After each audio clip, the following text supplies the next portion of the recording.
Bueno, muy bien. Buenas tardes a todos. Ya hemos dado estos 5 minutos de cortesía. Fernando, se nos irá incorporando gente seguro, ¿vale? Pero bueno, bienvenidos a todos los que estáis aquí y bienvenidos también a los que nos están siguiendo vía streaming, sobre todo en Latinoamérica. Bueno, y bienvenidos, como digo, a esta conferencia dentro del ciclo de lo que es todo el tema de emprendimiento y de competitividad.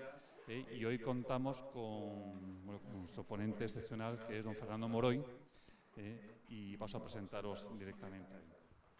Bueno, deciros en cuanto a su formación, que él es licenciado en Físicas por la Universidad del País Vasco, es antiguo alumno del programa de Dirección General del IES, antiguo alumno también de la Escuela de Organización Industrial, de la EOI, ¿vale? Y actualmente, bueno, se encuentra realizando pues, su tesis doctoral, que en breve terminará aquí en la Universidad Autónoma de Madrid. En cuanto a su experiencia profesional, deciros, bueno, haciendo un resumen resumido de su larga trayectoria profesional, interesante trayectoria profesional, él ha sido subdirector de Planificación Estratégica del Banco Vizcaya, director de Marketing del Banco Exterior de España, del BEX, subdirector general del Banco Guipuzcoano y actualmente es el director de Relaciones Institucionales de la Caixa en la Dirección Territorial de Madrid. Y, importantísimo también, es vicepresidente de Keiretsu Forum, que si no lo sabéis, que es la plataforma, la red internacional de inversores privados más importantes que hay actualmente en el mundo, ¿no, Fernando? ¿Vale? Bueno, pues Fernando, como sabéis, por el título de la conferencia, nos va a hablar de esa otra forma de financiación que pueden tener los emprendedores al margen de la financiación bancaria y al margen de las 3 Fs, ¿no? De Family, Friends and Fools, que van a ser los Business Angels. La estructura que vamos a hacer, bueno, pues Fernando hablará en torno a 1 hora y cuarto y después pasamos a la parte de preguntas para estar terminando a las 7 menos 10 y los que tenéis clases salir zumbando, perdón por la expresión, para la clase empezar a las 7, ¿vale? Fernando, como es de agradecido, ¿no? Es de buen hacer ser agradecido, pues muchísimas gracias y todo tuyo. Muy bien, pues muchísimas gracias. Buenas tardes. ¿Se oye, verdad? Yo creo que sí funciona, ¿verdad? Muy bien.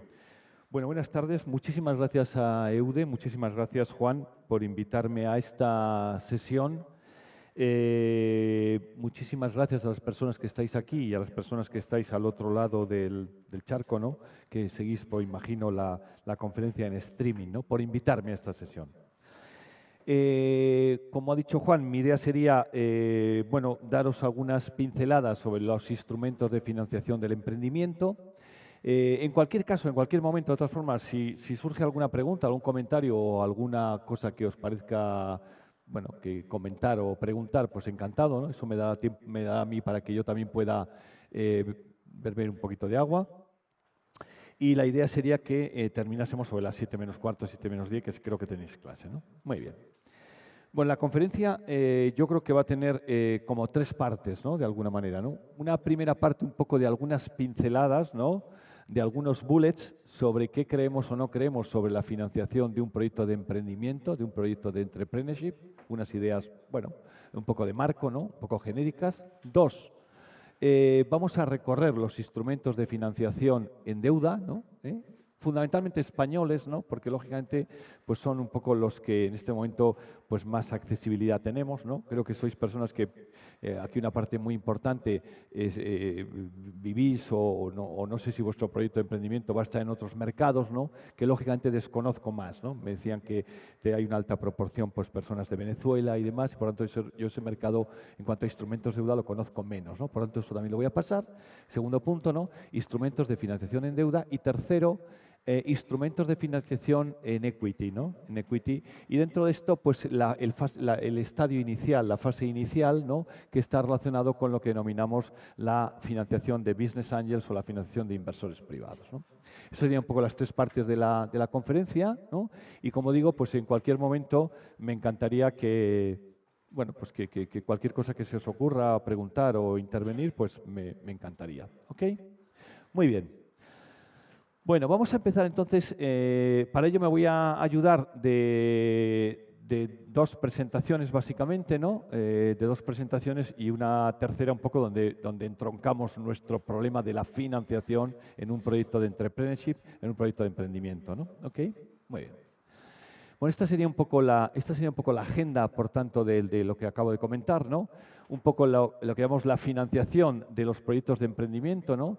La situación en España y en el mundo incluso, ¿no? Porque el informe del GEM, del Global Entrepreneurship Monitor, describe para los países que participan en ese estudio cómo es la problemática del emprendimiento y entre ellos, por tanto, la financiación en los 42 países del mundo que participan. Ahora mismo la verdad es que no recuerdo si Venezuela participa en el proyecto, no son 42 países en el mundo, pero es muy fácil, lo podríais comprobar. Ahora os voy a decir dónde y cómo, ¿no?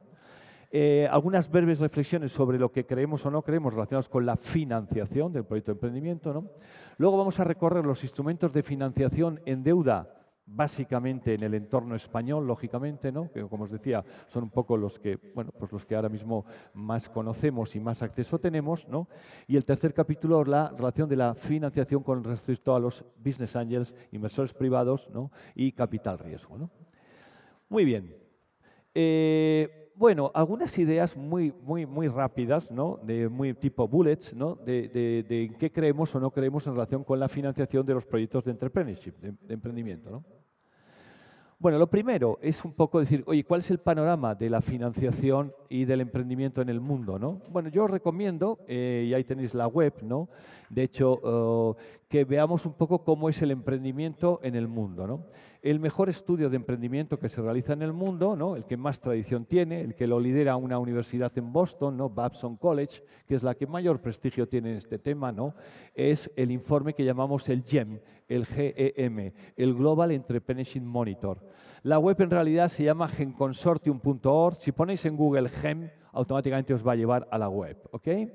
En la web, como digo, participan unos 42 países, 43 países, me parece que participan en este momento en el informe, en el mundo, ¿no?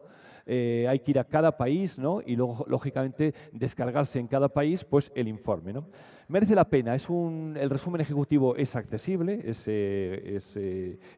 libre, es de acceso libre, ¿no? El resumen ejecutivo de España, bueno, pues que es lógicamente también el que más conozco, ¿no?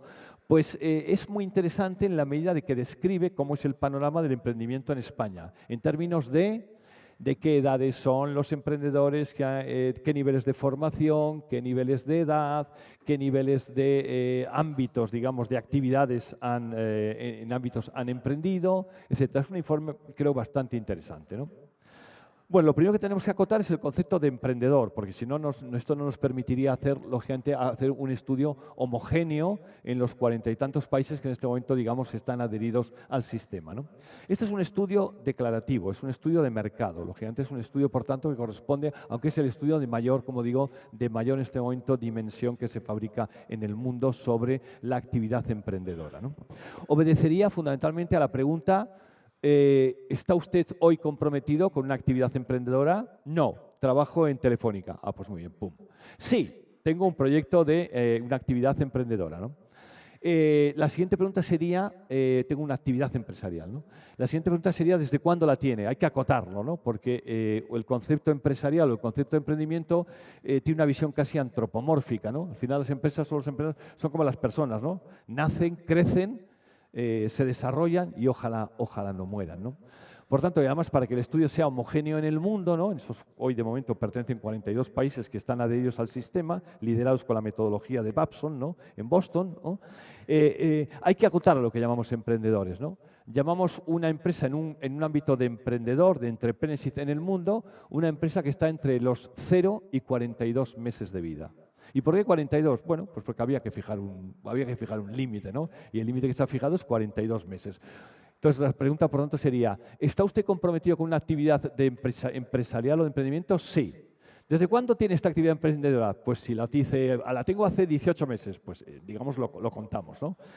No, yo tengo una actividad empresarial, ¿desde cuándo la tiene? De más de 42 meses. Bueno, pues no forma parte de este estudio homogéneo de emprendimiento. Que estaremos ante una empresa, ¿no? Por lo mismo que hablamos de las personas, de jóvenes, adolescentes, senior, semi-senior y yo qué sé, ¿no? Y super senior, ¿no? El primer porcentaje que da el informe es el porcentaje, en este caso de españoles, ¿no? Gente para cada país, porcentaje de españoles entre 18 y 64 años que están comprometidos con una actividad empresarial o emprendedora. Y eso da un primer porcentaje, ¿no? Sobre el total de la población, ¿no? Y eso se llama la TEA, la Total Entrepreneurship Activity, ¿no? Por tanto, un primer indicador de cómo es la actividad emprendedora en el mundo sería comparar la TEA, la Total Entrepreneurship Activity, de los diferentes países que participan en el estudio, de cómo ha evolucionado, de si esa TEA es mayor cuando hace más frío, o sea, cuando decrece la actividad económica y el PIB, o es mayor cuando la actividad económica crece. Bueno, esto, por tanto, os lo dejo ahí para que, creo que el informe es muy interesante, forma parte de hacer un estudio del emprendimiento, y si están vuestros países, que insisto, ahora mismo no recuerdo en concreto qué países de México sí que me suena que está, Venezuela ahora mismo pues no lo recuerdo, sinceramente, pero vamos, entráis en el tema y lo veis, ¿ok? Por lo tanto, formaría parte un poco de una primera radiografía del emprendimiento en el mundo. En ese informe hay un capítulo, que es el que a nosotros nos interesa, ¿no? Que es el capítulo, os he puesto el del GEN 2013, esta es la situación española, lógicamente, ¿no? Voy a referir a la situación española, ¿no? En la página 64 de ese informe, el capítulo 1.25 habla de la financiación, ¿no? Porque hemos dicho que el informe es un resumen ejecutivo muy interesante, ¿no? Bueno, entonces la primera pregunta que se nos podría ocurrir es decir, oye, ¿de qué tamaño es el plan de inversiones? ¿De qué tamaño son los volúmenes de inversión? ¿De qué tamaño son los balances? ¿De qué tamaño son, de alguna manera, los proyectos de emprendimiento que se han puesto en España en marcha el año pasado, ¿no? ¿De cuánto es este volumen de lo que denominamos primero el plan de inversiones, ¿no? Nos enseñan en la academia, os habéis enseñado en la academia, que cuando abordamos el plan de financiación, lo primero que tenemos que entender es primero el plan de inversiones, ¿no? ¿Qué necesito yo para arrancar mi negocio? ¿Qué necesito? ¿Qué muñeco necesito? ¿Qué activo necesito? ¿No? Bueno, ¿de qué tamaño es? Bueno, pues nos dice, en esa página, dice, en promedio, el capital semilla de los proyectos nacientes en España durante 2013 fue de 52.159 euros, ¿no? Bueno, esto no digo que sea poco, pero probablemente tampoco es una cifra desorbitadísima, ¿no? Esto es el tamaño, por tanto, del plan de inversiones, del tamaño del activo, ¿no? En el momento inicial del arranque, ¿no? Lo que pasa es que nos dice más adelante, nos dice, bueno, como a las medias les pasan lo que les pasan a las medias, vamos a hablar de la mediana, ¿no? La mediana de esas observaciones, ¿no? La mediana es el valor que deja el 50% de las observaciones por arriba y el 50% de las observaciones por abajo, ¿no? Entonces nos dice, en la mediana de todos los proyectos de emprendimiento que se han puesto el año pasado en España, el valor de la mediana es de 19.480 euros, ¿no? Cifra sensiblemente inferior, ¿no? Dice, esta cifra es ligeramente superior a los 18.000 euros que era en 2012, si hubiéramos descargado el de 2012, y muy inferior a los 30.000 euros del 2011. Bueno, una primera idea, ¿no? Es decir, vamos a ver, ¿de qué tamaño, por tanto? Lo primero que uno tiene que pensar cuando va a arrancar un negocio es el plan de inversiones. ¿Qué necesito para arrancar mi negocio, ¿no? Luego hablaremos un poco de algunas ideas que deben presidir qué necesito, ¿no? ¿Qué necesito, no? Tengo que necesitar lo menos posible, ¿no? Lean Startup, lo más ligero posible, ¿no? Porque los negocios no van de tener activo, ¿no? Los negocios no van de tener muñeco, los negocios van de ganar dinero, ¿no? ¿Cuánto activo tengo que tener? El que tengas que tener, pero a poder ser el menor posible, ¿no? Porque nos enseñan en la academia que cualquier elemento del activo alguien lo va a tener que financiar en el pasivo, ¿no? Sea con deuda o sea con recursos propios, pero en definitiva con coste. Luego, por tanto, a poder ser, vamos a plantearnos, ¿no? Si ese activo lo necesitamos, ¿no? Hoy en día, afortunadamente, ¿no?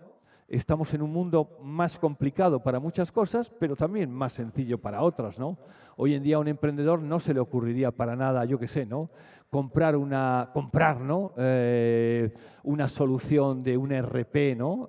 Como lo hacíamos antiguamente, ¿no? En el sentido de que uno compraba el activo, tenía que mantener las actualizaciones, ¿no? Hoy en día, por ejemplo, existen soluciones de pago por uso, de software as a service, es decir, de alguna manera alguien compraría, hoy iríamos a un proveedor de soluciones de ERP y por un coste mensual, ¿no? Entre comillas, ¿no? De un pago por servicio, ¿no? Pagaríamos esto, ¿no? No tendríamos, y además el proveedor nos actualizaría las versiones, estaría en la nube, patatín, patatán, ¿no?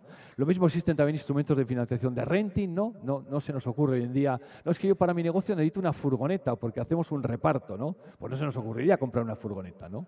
La semana pasada, ni Telefónica, ¿no? Esto ni a Telefónica, ¿no?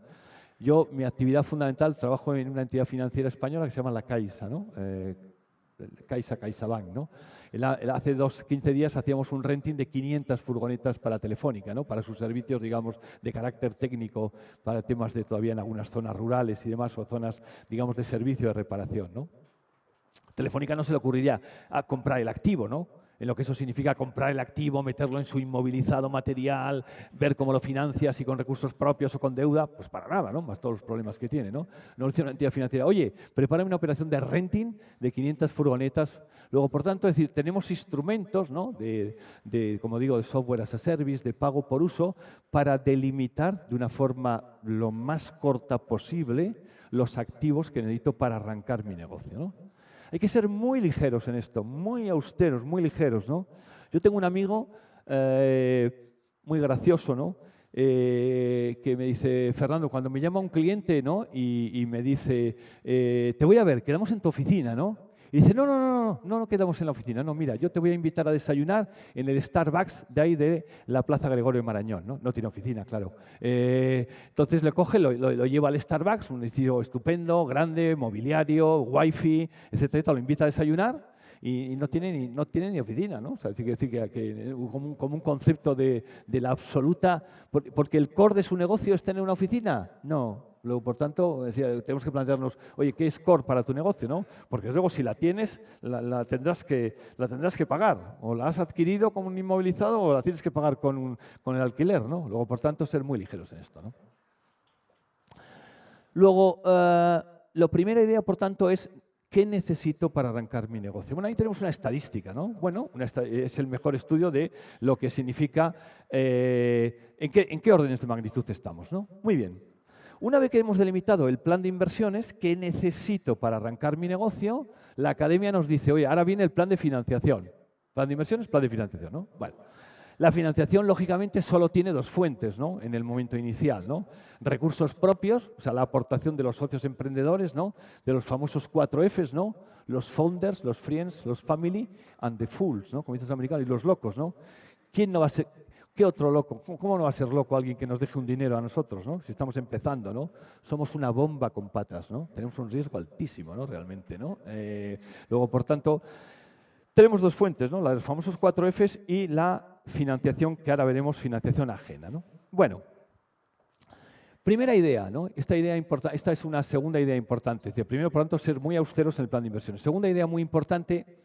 Y esto, bueno, esto a lo mejor es un poco políticamente incorrecto, ¿no? Pero hay que decirlo, ¿no? Para que sea cierto, ¿no? Hay que pensar que el 50% como mínimo de los recursos necesarios para el plan de inversiones tienen que ser recursos propios del entorno de los 4 Fs. O sea, el 50% de lo que necesitas para arrancar el negocio tienen que ser recursos propios. ¿Y cómo no si no? Pero esto no solo le pasa hoy en día ya a los emprendedores, ¿eh? Esto le pasa a Telefónica, ¿eh? ¿Veis hoy en día Telefónica realizando activos, de alguna manera reduciendo su nivel de deuda? Sea una empresa de nueva creación o sea una empresa en funcionamiento, nadie a futuro nos va a dar un endeudamiento superior en nuestro balance que tenga un endeudamiento superior al 50% del total pasivo. Lo cual tiene una lógica, por cierto, también aplastante, ¿no? Independientemente de lo que ha pasado en el pasado, ¿no? Porque una empresa, ¿de quién es? Una empresa, pues de sus accionistas, ¿no? O sea, de los recursos propios, ¿no? Del patrimonio neto. Pues que se note, si esto es suyo, que se note, tenga usted metido ahí por mínimo el 50% del total pasivo, ¿no? Y el otro 50%, bueno, pues ya lo veremos, ¿no? Habrá probablemente financiadores en forma de proveedores, financiadores de tipo bancario, pero como mínimo el 50% del plan de inversiones tienen que ser recursos propios. Y quien nos diga lo contrario, bueno, pues a lo mejor queda muy bien folclóricamente y estéticamente, pero no va a ser verdad, ¿no? Cuidado, cuando hablamos del entorno de los recursos propios de los emprendedores, estoy hablando de un entorno extendido, ¿no? De los founders, de los friends, de los family, ¿no? Sí, por lo tanto, estamos hablando de un entorno extendido, pero hay que procurarse el 50% de los recursos propios del plan de inversiones. Y si no, muy complicado, ¿no? Bueno, pero fíjanos qué curioso, la vida, esto que nos enseña en la academia, ¿no? De esta regla que no está escrita, pero que es una regla de prudencia o de planificación financiera, digamos, de sanidad, ¿no? La vida, la empírica lo da. Curiosamente la vida lo da. porque el segundo punto dice, el capital medio aportado por los propios emprendedores da un valor de la mediana de 10.000 euros. ¡Qué casualidad! O sea, que decir, si el valor de la mediana del plan de inversiones de los proyectos puestos en España el año pasado eran de 20.000 euros, 10.000 lo han puesto los 4 Fs. O sea, que esto que a lo mejor no sé si nos lo explican o no lo explican, la vida va y la vida en la vida real lo que se cumple, ¿no? Estos son datos de la empírica real, porque forman parte del estudio, digamos, que hemos dicho, ¿no? Ok. Bueno, esto es una radiografía de 2 flashes del apartado este. Podéis seguir leyendo mucho más en ese capítulo, ¿no? Porque ese capítulo lo dedica entero a la financiación de los proyectos de emprendedores, ¿no? ¿Okay? Ya en la página 64 del resumen ejecutivo. Por tener un marco, ¿no? ¿De qué estamos hablando, ¿no? ¿De qué estamos hablando? Bueno, como digo, algunos bullets muy rápidos, ¿no? Bueno, el plan financiero como parte fundamental del plan de empresa. Esto ya lo sabéis, esto lo estudiamos en la academia, lo estudiáis en la academia, ¿no? Aquí se ve un poquito más borroso, ¿no? ¿Veis bien aquí los de sí? O es mi vista la que se ve, lo veo un poquito más borroso.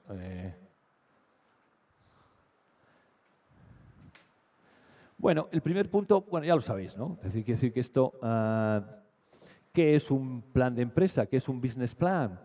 Un business plan es una finca constituida por un conjunto de parcelas alineadas con un orden, bueno, pues con un orden lógico, ¿no? Esto es lo que estudiáis en la academia, ¿no? Desde el equipo excelente, ¿no? De los promotores, ¿no? De ese equipo excelente que sois vosotros o los socios fundadores, ¿no? Que creen que encuentran una business opportunity, ¿no? Que es más que una idea, ¿no? Estamos hablando de una oportunidad de negocio, ¿no? Y luego comienza esa confección, ¿no? Que os enseñan en la academia, relacionado desde el resumen ejecutivo, ¿no? Aunque es lo último que hacemos, es lo primero que luego imprimimos, ¿no?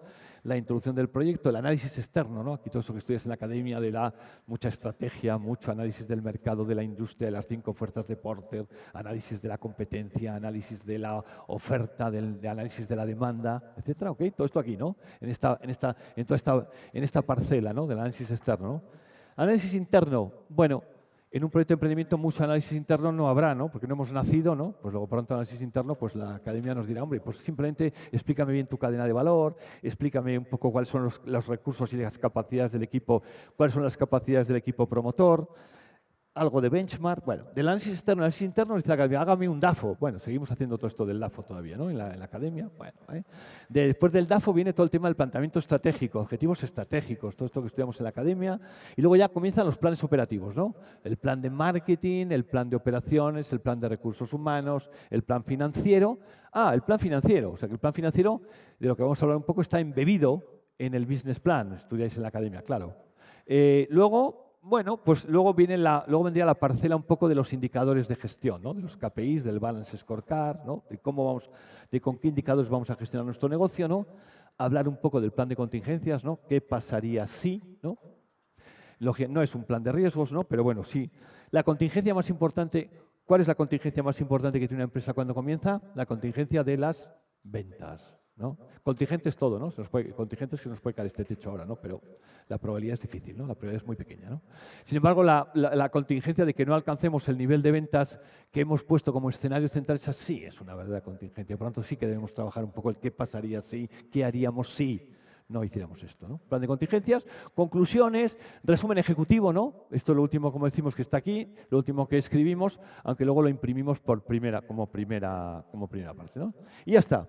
Esto es lo que hacéis fundamentalmente aquí en la academia, en la escuela, ¿no? Digamos, el elaborar, el confeccionar un business plan, un plan de empresa metodológicamente coherente, metodológicamente correcto, ¿no? Eso forma parte un poco, entre comillas, de Emprendedores 1, ¿no? De Emprendedores del año 1, ¿no? Luego ya aquellos que queráis dar el salto y que dais el salto o que queréis poner en marcha el proyecto, ¿no? Empezaría todo esto del plan de ejecución, ¿no? Esto aquí es como si empezara Emprendedores 2, ¿no? Emprendedores del año 2, ¿no? De la puesta en marcha. Bueno, luego, por tanto, el plan financiero evidentemente es una parte importante del plan de empresa, ¿no? Oye, esto del business plan y el plan de empresa, bueno, esto es condición necesaria, pero no suficiente, ¿no? ¿Habrá hecho en su vida el señor Amancio Ortega de Zara un business plan, un plan de empresa? Nunca, ¿no? ¿Sabe descontar un flujo de caja, un free cash flow? No sabe nada, ¿no? Luego, bueno, esto es evidente que el hacer un business plan, ¿para qué sirve? Bueno, es condición necesaria, ¿no? Lo que probablemente sí es cierto es que hoy en día las personas, las entidades con las que nos vamos a relacionar, ¿no? No nos escucharían si no tenemos un plan, ¿no? Si no tenemos un business plan, si no tenemos, no es garantía, no es una condición suficiente, pero es una condición necesaria, ¿no? Luego el plan financiero está dentro del plan de empresa, ¿no? Del business plan, y es una parte muy importante, ¿no? Del mismo, ¿no? ¿Okay? Otra cosa es que por sencillez, ¿no? Mientras confeccionáis el plan de empresa en la academia, la parte del plan de la financiación lo asimilamos a dos instrumentos muy sencillos, capital social de los socios, y luego decimos en la academia, oye, por sencillez ahora de momento, la otra parte de recursos ajenos que sea un préstamo a largo plazo a tipo de interés de mercado. Con esto confeccionamos y además concedido, ¿no? Vuestro tutor y vuestro director de proyecto os concede la financiación. No tenéis que andar, oye, tengo que ir a mirar. No, concedido, ¿no? Esto hasta a la hora de determinar el business plan.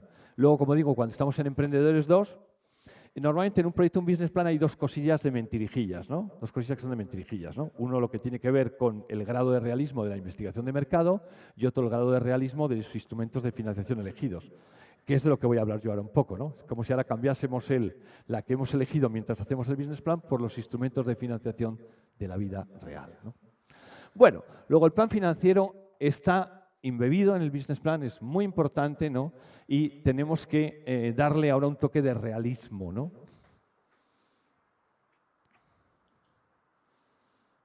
Vamos a volver a nuestra presentación, donde decíamos que, bueno, el plan financiero como parte fundamental del plan de empresa, ¿no? Bueno, una materia prima llamada dinero probablemente en el futuro va a ser más escasa y más cara en casi todas las geografías del mundo. No quiere decir que no haya, hay mucho dinero. Yo no lo tengo, pero hay mucho dinero. Vivimos uno de los momentos donde en algunos entes o instituciones de mayor liquidez, pero sin embargo el acceder a esa materia prima va a ser más complicado, va a ser más escasa, va a ser más cara, ¿no? Los diferenciales, ¿no? Que nos van a poner los proveedores de esta materia prima van a ser spread diferenciales más altos en general, ¿no?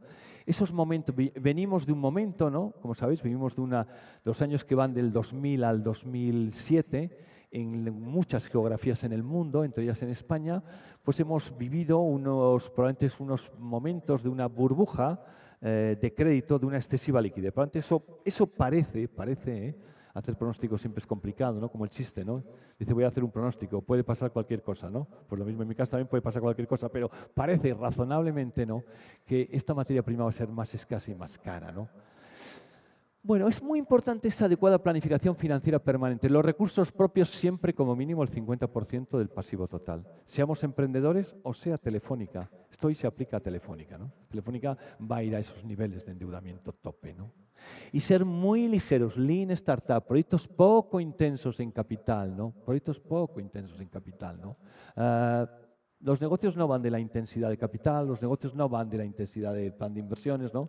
¿Quién tendrá más balance, más muñeco? ¿Airbus o Google? ¿Quién tendrá más tamaño de balance, no? Pues Airbus nos parece, ¿no? Oiga, es que yo para hacer mi negocio necesito estos activos no corrientes, materiales, inmateriales. Bueno, pues si los necesita, los necesita, ¿no? Pero está claro, por ejemplo, que tendrán más activos, tendrá más muñeco Airbus que Google, ¿no? Y vosotros, sin embargo, ¿dónde invertiríais hoy? O por lo menos, ¿qué dice la historia de revalorización de mercados? ¿A quién parece que le va mejor? ¿A Airbus o a Google? A Google parece que le va mejor, ¿no? O sea que, por tanto, digamos, ¿mejor en qué? En lo consustancial, que es de los negocios, ¿no? Que es de alguna manera ganar dinero y hacerlo bien en el tiempo, ¿no? Bueno, siempre será difícil obtener financiación en la fase inicial de una empresa. Bueno, siempre. Pero esto aquí, en San Francisco y en Madagascar. Tampoco nos pensemos que dicen, no, es que en San Francisco atan los perros con longaniza. Pues no, yo creo que no. Y yo creo que tenemos razones para decirlo, ¿no? Y lo conocemos un poco el ecosistema ¿no? Siempre será difícil obtener financiación en la fase inicial. ¿Por qué? Pues por la propia idiosincrasia de las fases iniciales, ¿no? La fase inicial de una empresa, ¿qué es? Una fase de altísimo riesgo. Una fase donde no hemos probado nada, donde no tenemos revenues, donde no tenemos, por supuesto, ni EBITDAs, ni EBITs, somos una bomba con patas. Bueno, pues por tanto, ¿será fácil captar dinero para nuestro proyecto ante esos niveles de incertidumbre y de altísima volatilidad y de expectativas? Bueno, pues probablemente por probar, pues no, pues siempre no, serán complicados, aquí y en todas partes. Otra idea muy importante. La financiación de emprendimiento no es bancaria. No podemos ir a un banco a pedir financiación de emprendimiento, ¿no? Pero ni aquí, ni en San Francisco, ni en Madagascar. Los bancos no están para esto. O sea, los bancos no están para... ¿qué es un banco? Bueno, pues en todas partes, ¿no? En Venezuela, en Madagascar o en San Francisco, ¿no? Pues un banco es una institución privada en la que hace una operación de trading, de intermediación, ¿no? Entre unos excedentes de recursos y alguien que los demanda, ¿no? ¿Que los demanda para qué? Para que los devuelva en tiempo y forma, ¿no? ¿Qué pensaríais vosotros de vuestro banco si fuerais excedentarios de recursos que los cede con concesión de crédito de forma descuidada, dejémosle, ¿no? Que serían los desahogados, ¿no? ¿Vosotros le dejaríais dinero a un banco, que concede una financiación de forma desahogada? Pues no se os ocurre, ¿no? Los criterios de concesión de riesgo en entornos bancarios son criterios de concesión de riesgos alejados de los riesgos que tienen los emprendedores en los momentos iniciales. Luego, la financiación del emprendimiento no es bancaria, en ninguna parte es bancaria. No vamos a ir a un banco a pedirle financiación bancaria. Un último punto, una idea de reflexión, ¿no? Bueno, hemos dicho, primero, determino cuál es mi plan de inversiones, qué necesito para arrancar mi negocio. Ok, el mínimo posible. ¿Cómo lo voy a financiar? El 50% recursos propios de los socios promotores. Y el otro, hay que buscar el otro 50%, ¿no? Bueno, luego tenemos que buscar el otro 50%. Si siguiéramos las pautas de las medianas del YEN, decíamos, el plan de inversión inicial, la mediana es 20.000 euros, 10.000 lo han puesto los socios promotores, tenemos que buscar otros 10.000. Hay que buscar 10.000. Ok. ¿Dónde lo buscamos? ¿Cómo lo buscamos? ¿En qué orden lo buscamos, no? Bueno, ¿dónde lo buscamos, no? Pues ya hemos dicho que a un banco no vamos a ir, ¿no? He dicho que la financiación de los emprendedores no es bancaria en ninguna parte, ¿no? Bueno, lo primero que se nos puede ocurrir es el orden, ¿no? El orden, ¿no? La financiación puede tener dos vías, ¿no? O bien vía deuda o bien vía equity, ¿no? Bueno, esto es una idea importante también. Tendríamos que seguir el orden lógico. Aquí el orden de los factores sí altera el producto. Primero deuda y luego equity. ¿Qué significa esto? Este concepto, ¿no? Es decir, deuda versus equity, ¿no? Estamos buscando el otro 50%, ¿os acordáis del problema? ¿Tener deuda es malo? ¿Qué nos enseñan en la academia? ¿Tener deuda es malo? No, ni mucho menos, ¿no? ¿La deuda para qué sirve? Primera idea, rebaja el coste medio de los recursos de la financiación de nuestros pasivos. Rebaja el coste medio, el famoso WACC, ¿no? El Weighted Average Cost of Capital, ¿no? Porque, lógicamente, el coste de la deuda es inferior al coste de los recursos propios. Luego, por tanto, tener deuda financieramente no es malo per se, ¿no? Otra cosa estaríamos en los límites que estudiáis sobre los riesgos, patatín, patatán. Pero tener deuda no es malo. O sea, tener deuda es bueno en esos límites, ¿no? Lógicamente el WACC lo comparamos con la rentabilidad económica de nuestro negocio y por tanto a menor WACC, menor rentabilidad económica exigida, ¿no? Y además esto nos apalanca, todas esas cosas que estudiáis en la academia, de que eso apalanca positivamente el leverage y todas estas cosas que estudiáis en la academia, ¿no? Luego, por tanto, tener deuda primero financieramente no es malo, es bueno. Y segundo, ¿cuál es la otra gran virtud que tiene la deuda por el que hay que seguir este orden? Primero deuda y luego equity. ¿Cuál es la segunda gran virtud que tiene la deuda? Mirad, la segunda gran virtud que tiene la deuda lo es en términos de gobernanza, en términos de gestión, ¿no? Si hay un proveedor financiero de deuda, alguien nos provee deuda, ¿qué es lo que quiere? Cuando alguien nos da un préstamo en deuda, ¿qué es lo que quiere? Pues lo lógico, lo legítimo, que le devolvamos los intereses y el principal en tiempo y forma, ¿no? Bueno, pues eso es lo suyo, ¿no? Luego, por tanto, un proveedor financiero de deuda no interfiere nunca en la gestión, ¿no? Un proveedor de un préstamo de lo que fuera, ¿no? De un préstamo de deuda, no interviene nunca en la gestión, ¿no? La gestión la llevan ¿quién? Los emprendedores, las llevan los fundadores. ¿Y qué es esto de intervenir en la gestión? Oye, pues vamos a ver, cuidado, porque a lo mejor algún día en la fase, si entrara alguien en el equity, porque he puesto aquí deuda versus equity, luego hablaremos un poco de esto, ¿no? Uno de los inconvenientes de dar entrada a un inversor privado, a un tercero en el equity, será alguien que, bueno, pues viene de fuera, ¿no? Entra en nuestra casa, ¿no? Querrá participar en la gobernanza de nuestra casa, ¿no? Y nos va a decir, oye, cuidado, a partir de ahora, para contratar a alguien necesitáis, a partir de ahora, la próxima contratación de personas, necesitáis mi autorización. Para subiros el sueldo, señores fundadores, promotores, necesitáis mi autorización. Lógicamente, ¿no? Es decir, digamos, pueden existir niveles de interferencia en la gestión en la que vosotros, los socios fundadores, que estaban acostumbrados a, bueno, a un esquema de gobierno corporativo societario, bueno, pues más libre, ya no lo es tanto, ¿no? Y tercero, muy importante, que falta ahí de apuntar, y tercero, el orden debe ser deuda y luego equity. No debemos en general dar entrada a un inversor privado desde el comienzo. ¿Por qué? Porque probablemente por una porción de dinero más pequeña quiera adquirir una porción del capital alta. Y el partido va a ser muy largo. ¿Y qué significa que el partido va a ser muy largo? Que la empresa tendrá que ir a rondas sucesivas. La empresa tendrá que crecer. Más vale que crezca, porque si no crece, la alternativa a no crecer es morir. Luego, si muy tempranamente damos entrada a un inversor privado que por una porción de capital se apodera, entre comillas, de una porción del equity importante, quiere decir que esa porción del equity nosotros ya la perdemos. Y el partido, como digo, habrá rondas segundas, rondas terceras. Si muy pronto empezamos a perder el control de la sociedad, ¿qué pasará cuando la empresa tenga que se vaya creciendo, ¿no? Luego, primero, el camino debe ser, no debiéramos dar entrada en general, ¿no?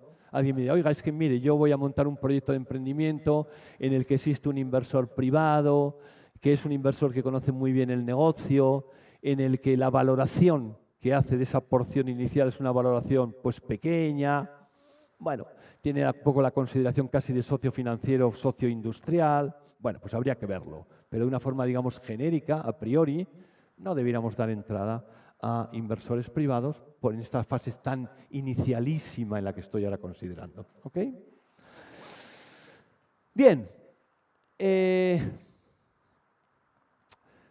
la segunda parte de esto tendríamos, por tanto, he dicho que plan de inversiones, FUMBA, plan de financiación, 50% recursos propios, tenemos que buscar el otro 50%. ¿En qué orden? Primero deuda. Ok, bueno. Entonces, ¿qué instrumentos de financiación en deuda existen? Sería la siguiente, por tanto, pregunta, ¿no? Sabiendo que además no podemos ir a un banco, ¿no? Porque los bancos hemos dicho que ni están ni se les espera para esto, ¿no? En ninguna parte del mundo, ¿no?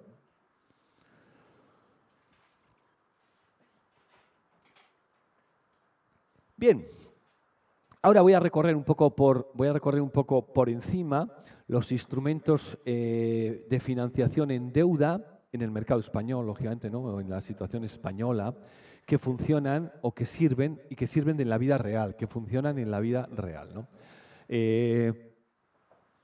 Esto lo voy a pasar un poco, los voy a describir, ¿no? Los voy a describir un poco en la limitación que tenemos tanto del tiempo como que forman parte de una especificidad un poco más propia del mercado español, ¿no? Y por tanto no conozco el equivalente en otros mercados, ¿no? Ok. Los instrumentos de financiación de deuda en España son claramente insuficientes, debieran ser mejores, menos de los que necesitaríamos, pero más de los que pensamos. Esto también es importante, ¿no? Vamos a hablar de algunos que son realmente realistas, ¿no? Y bueno, tengo que empezar por uno en el que, bueno, nosotros, aunque sea un poquito, pueda parecer un poco, bueno, pues de hecho esto es un instrumento en el que en mi casa estamos muy orgullosos de ellos, ¿no? Y que funcionan bien. Os voy a hablar de los que funcionan, de los que funcionan. No voy a hablar de préstamos bancarios ni de líneas de crédito bancarias, que he dicho que no funcionan, ¿no?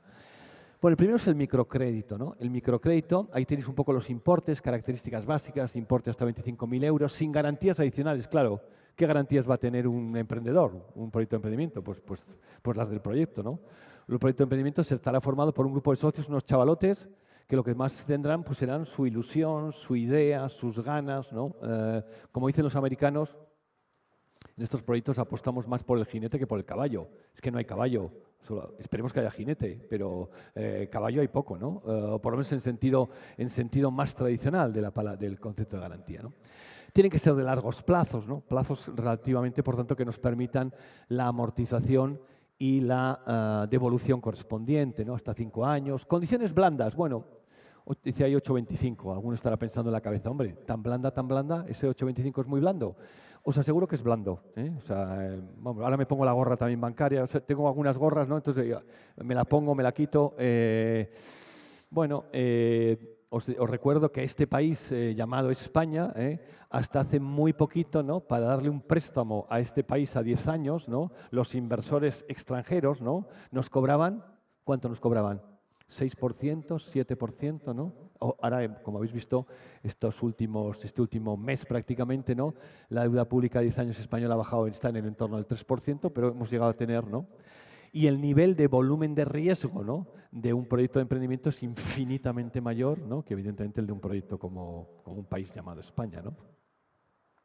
¿Quién crees que tiene más riesgo, un proyecto de emprendimiento o España, ¿no? Y no quiero bromitas, ¿no? O sea, ¿pero quién crees que tiene más riesgo? ¿Telefónica o España? Y tampoco quiero bromitas. O sea, esto que a lo mejor os pone más dudas, ¿no? Siempre la empresa. Siempre, ¿no? Bueno, entonces, condiciones 8,25 sin comisiones, ¿no?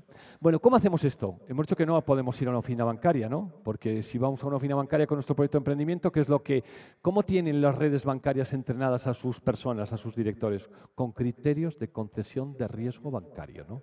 ¿Cuáles son los criterios de concesión de riesgo bancario? 2. Primero, el de la viabilidad de la posibilidad de, lógicamente, de devolución, pero segundo, muy importante, criterios patrimonialistas, criterios de solvencia, criterios evidentemente, de garantías, ¿no? Garantistas, ¿no? Nosotros somos un proyecto de emprendimiento en el que no tenemos ningún nivel garantista, no tenemos ningún nivel, evidentemente, de solvencia, ¿no? Luego, por lo tanto, dice, claro, sin garantías, pues claro, garantías, ¿qué garantías? Si nosotros somos aquí 4 chavalotes o 5, lo que tenemos es mucha ilusión, pero garantías, ¿no? ¿Cómo se hace esto? Lo articulamos a través de instituciones o de entidades que colaboran con esto, ¿no? No hay que ir a una oficina bancaria, funciona muy bien, por ejemplo, en Madrid, funciona muy bien, por ejemplo, la Asociación de Jóvenes Empresarios, la AGE, ¿no? Que nos va a validar, que nos va a revisar, validar el plan de empresa. Con esa validación de ese plan de empresa sí que vamos a ir a una oficina, en este caso nuestra, pero nuestro director, nuestro gestor no va a tocar para nada esa operación, porque eso hemos dicho que no sabe, ¿no? Lo va a enviar a un centro especial, ¿no? De concesión de microcrédito, ¿no? En este caso nuestro de Microbank, la verdad es que somos un mayor operador de microcréditos en este momento en España, incluso en Europa, ¿no? Y con nuestros criterios de concesión no tradicionalmente bancarios, la operación luego será articulada o instrumentada en la oficina, pero no con el criterio. Quien la ha analizado, quien la ha sancionado y analizado, no es la oficina con los criterios bancarios, ¿no? Bueno, funciona muy bien, yo creo que funciona bien. Funciona muy bien en España, fijaros, claro, hemos dicho que si la financiación de la parte de deuda de los proyectos de emprendimiento en casi ninguna geografía del mundo es bancaria, que es del sector privado, entonces, bueno, pues ¿quién tiene que tomar esta bandera, ¿no? ¿Quién tiene que articular esta bandera, ¿no? Bueno, en España hay una institución que está dependiendo del Ministerio de Industria, Energía y Turismo, que se llama ENISA. ENISA es la Empresa Nacional de Innovación. Si entráis en Google y ponéis ENISA, veréis un poco qué institución es, qué líneas de crédito tiene, qué líneas de deuda, estamos hablando de deuda, línea de deuda para emprendedores tiene, ¿no? Y funcionan muy bien, ¿no? Es verdad que el presupuesto, esto es presupuesto general del Estado. Son presupuestos del Estado, este año tiene un presupuesto de 100 millones de euros, ¿no? 98 que son en concreto, ¿no? Casi 100 millones de euros, ¿no? Presupuesto del Estado para la concesión de pequeñas líneas, de pequeños importes, ¿no? Para, de crédito, ¿no? Para emprendedores, ¿no? Vais a ver que cuando entréis hay básicamente 2 líneas, ¿no? Uno que llama jóvenes emprendedores, ¿no? Jóvenes lo llama porque hay 2 líneas, jóvenes y emprendedores, ¿no? He puesto aquí un poco las características de la línea de jóvenes emprendedores, aquellas en las que los socios tienen menos de 40 años, ¿no? Bueno, una forma, yo estoy muy en contra de llamar joven solo, o sea, a mí esa definición me parece insultante, desde luego, o sea, pero bueno, es así, ¿no? Pero no pasaría nada porque, como digo, hay 2 líneas, la línea de jóvenes emprendedores, que es esta que he puesto, y la de emprendedores, ¿no? Esta línea de jóvenes emprendedores es de importe de 25.000 a 75.000, bajo una modalidad que se llama préstamo participativo, ¿no? Bueno, esto en la academia estudiáis qué características tiene un préstamo participativo, ¿no? Hay varios tipos, ¿no? El préstamo participativo que hacen los de ENISA fundamentalmente es deuda, es deuda, no es deuda convertible en equity, en capital, que podría ser una de las características del préstamo participativo. La segunda característica del préstamo participativo es que el coste del préstamo tiene dos tramos, ¿no? Un importe fijo y otro importe que está, digamos, vinculado al performance, a la evolución de la rentabilidad financiera que tiene la empresa. Cuando la empresa ha terminado el ejercicio y ya con el balance auditado y cerrado, se lo envía a ENISA y le cobra otro porcentaje adicional, además del fijo, lo que es la segunda característica de un préstamo participativo, ¿no? Tipo de interés mínimo Euribor a un año más un diferencial de 3,25 y luego, además, a ejercicio cerrado y en función del performance, en función de la rentabilidad financiera que tenga la empresa, puede establecer hasta un 6% de máximo adicional. Comisión de apertura, largo plazo, máximo 4 años, puede haber un año de carencia. La única garantía es la solvencia del proyecto empresarial y la del equipo gestor, claro, porque no hay qué solvencia que va a haber. También funciona, se canaliza, quienes más experiencia tienen canalizando esto del ENISA, no hay que ir a una oficina, ¿no? Pues, por ejemplo, funciona muy bien en Madrid la Asociación de Jóvenes Empresarios, ¿no? En los que de alguna manera, por tanto, validan un poco el business plan, validan el proyecto, se comunican con ENISA, le mandan el expediente y, por tanto, ENISA aprueba con mayor o menor rapidez, pero yo creo que es una línea que funciona y funciona bien. Hay también una línea que la línea no de jóvenes emprendedores se llama emprendedores, ¿no? En la que el importe va hasta 300.000 euros y se limita la limitación que dije de edad. Funciona muy bien también aquí en Madrid, ¿no? En España, una línea de emprendedores que tiene una sociedad de garantía recíproca que se llama Valmadrid, que funcionan muy bien, ¿no?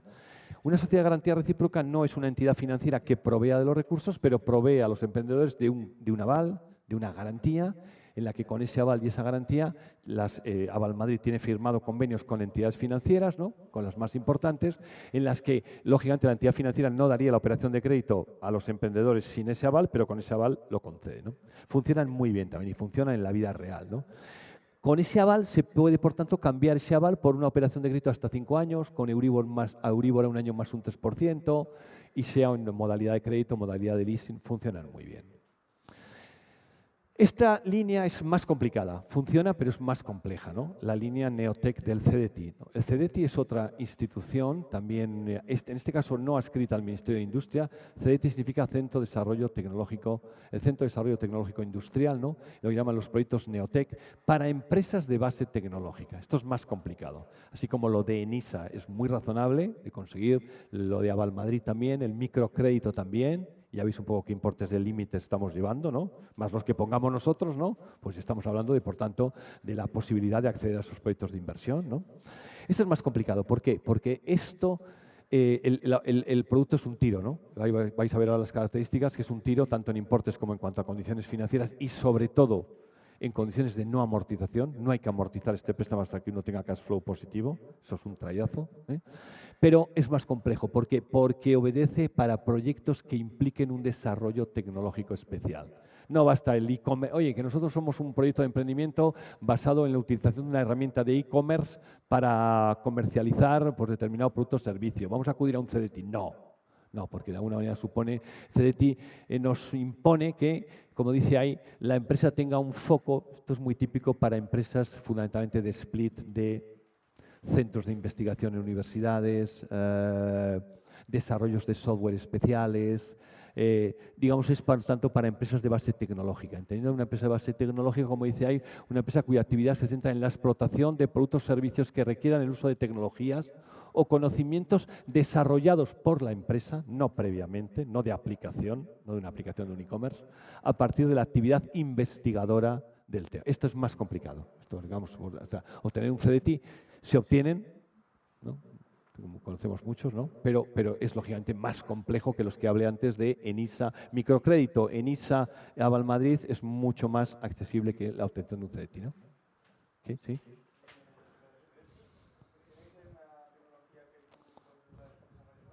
Sí.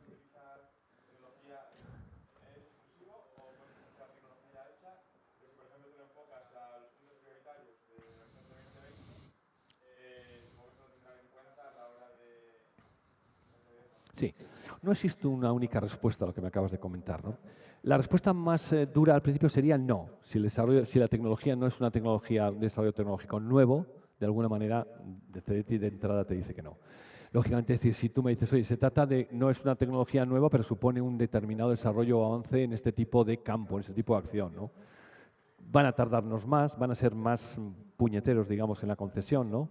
Pero lo estudian, también lo estudian.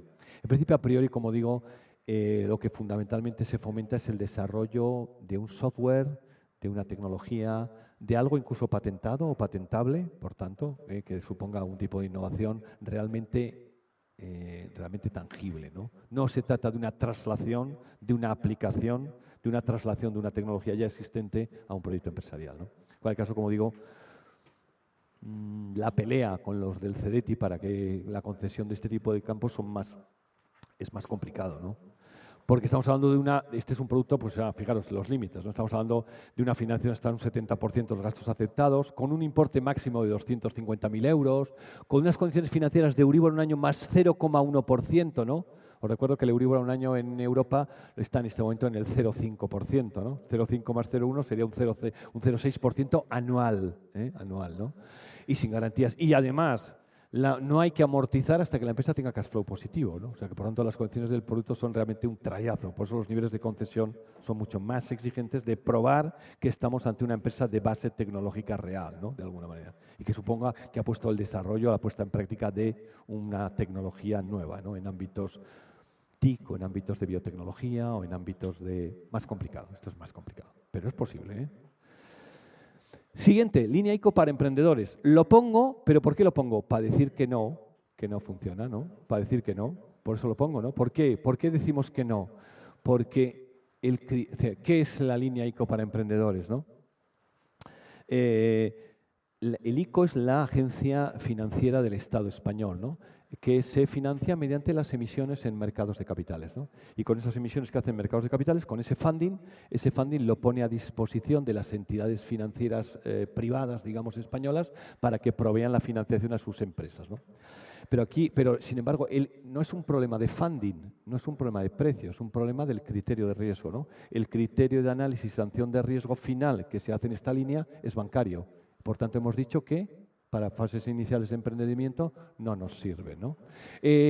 Oye, el ICO funciona, fijaros que yo represento una institución financiera, ¿no? Y por tanto, ahora me pongo una gorra, me la quito, o sea, creo que lo que quiero hablaros es desde el ámbito desde el realismo, ¿no? Por eso os lo pongo, pero a continuación os digo que no, o sea, es decir, por tanto, desde el ámbito del realismo, ¿no? Porque el criterio de análisis y sanción, como digo, es bancario, ¿no? Luego, por tanto, oiga, para una empresa en funcionamiento con una estructura de planificación financiera adecuada y demás, bueno, sí, claro, por supuesto que sí, ¿no? Encantados de hacer operaciones de ICO, ¿no? Es más, el funding nos lo ha proporcionado el ICO como agencia del Estado en unas condiciones de financiación de funding mucho más baratas, pues luego, por tanto, nosotros concedemos ese crédito a esas empresas, pero cuidado, no estamos hablando de proyectos de emprendimiento, ¿no? Lógicamente, cuando hablamos de proyecto de emprendimiento, decíamos que está vinculado a un horizonte temporal, ¿no? Estoy hablando un poco ahora de los 2 primeros años, ¿no? Hemos dicho que una empresa es como una persona, ¿no? Nace, crece, se desarrolla, ¿no? Ok. En esta fase estoy pensando en los 2 primeros años de vida del proyecto, ¿no? En los 2 primeros años de vida de una empresa, bueno, pues a lo mejor es capaz de exhibir revenues, ingresos, ¿no? Muy difícil que tenga EBITDAs positivos, es casi imposible que tenga EBIT positivos, ¿no? No digamos si la empresa es de biotecnología, ¿no? Donde los proyectos de maduración son mucho más complicados, donde probablemente el prototipo tarda más en conseguirse, donde tarda más tiempo en consolidarse el modelo de negocio, donde incluso a lo mejor no podemos ni exhibir revenues, ¿no? Ingresos, ¿no? Luego, por tanto, estoy hablando de esos 2 primeros años de vida, ¿ok? Bueno.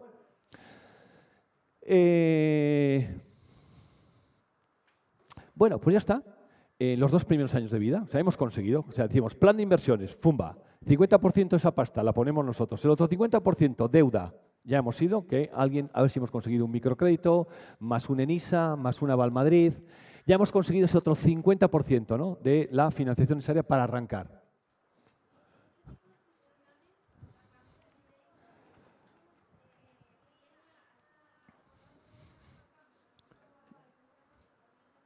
No.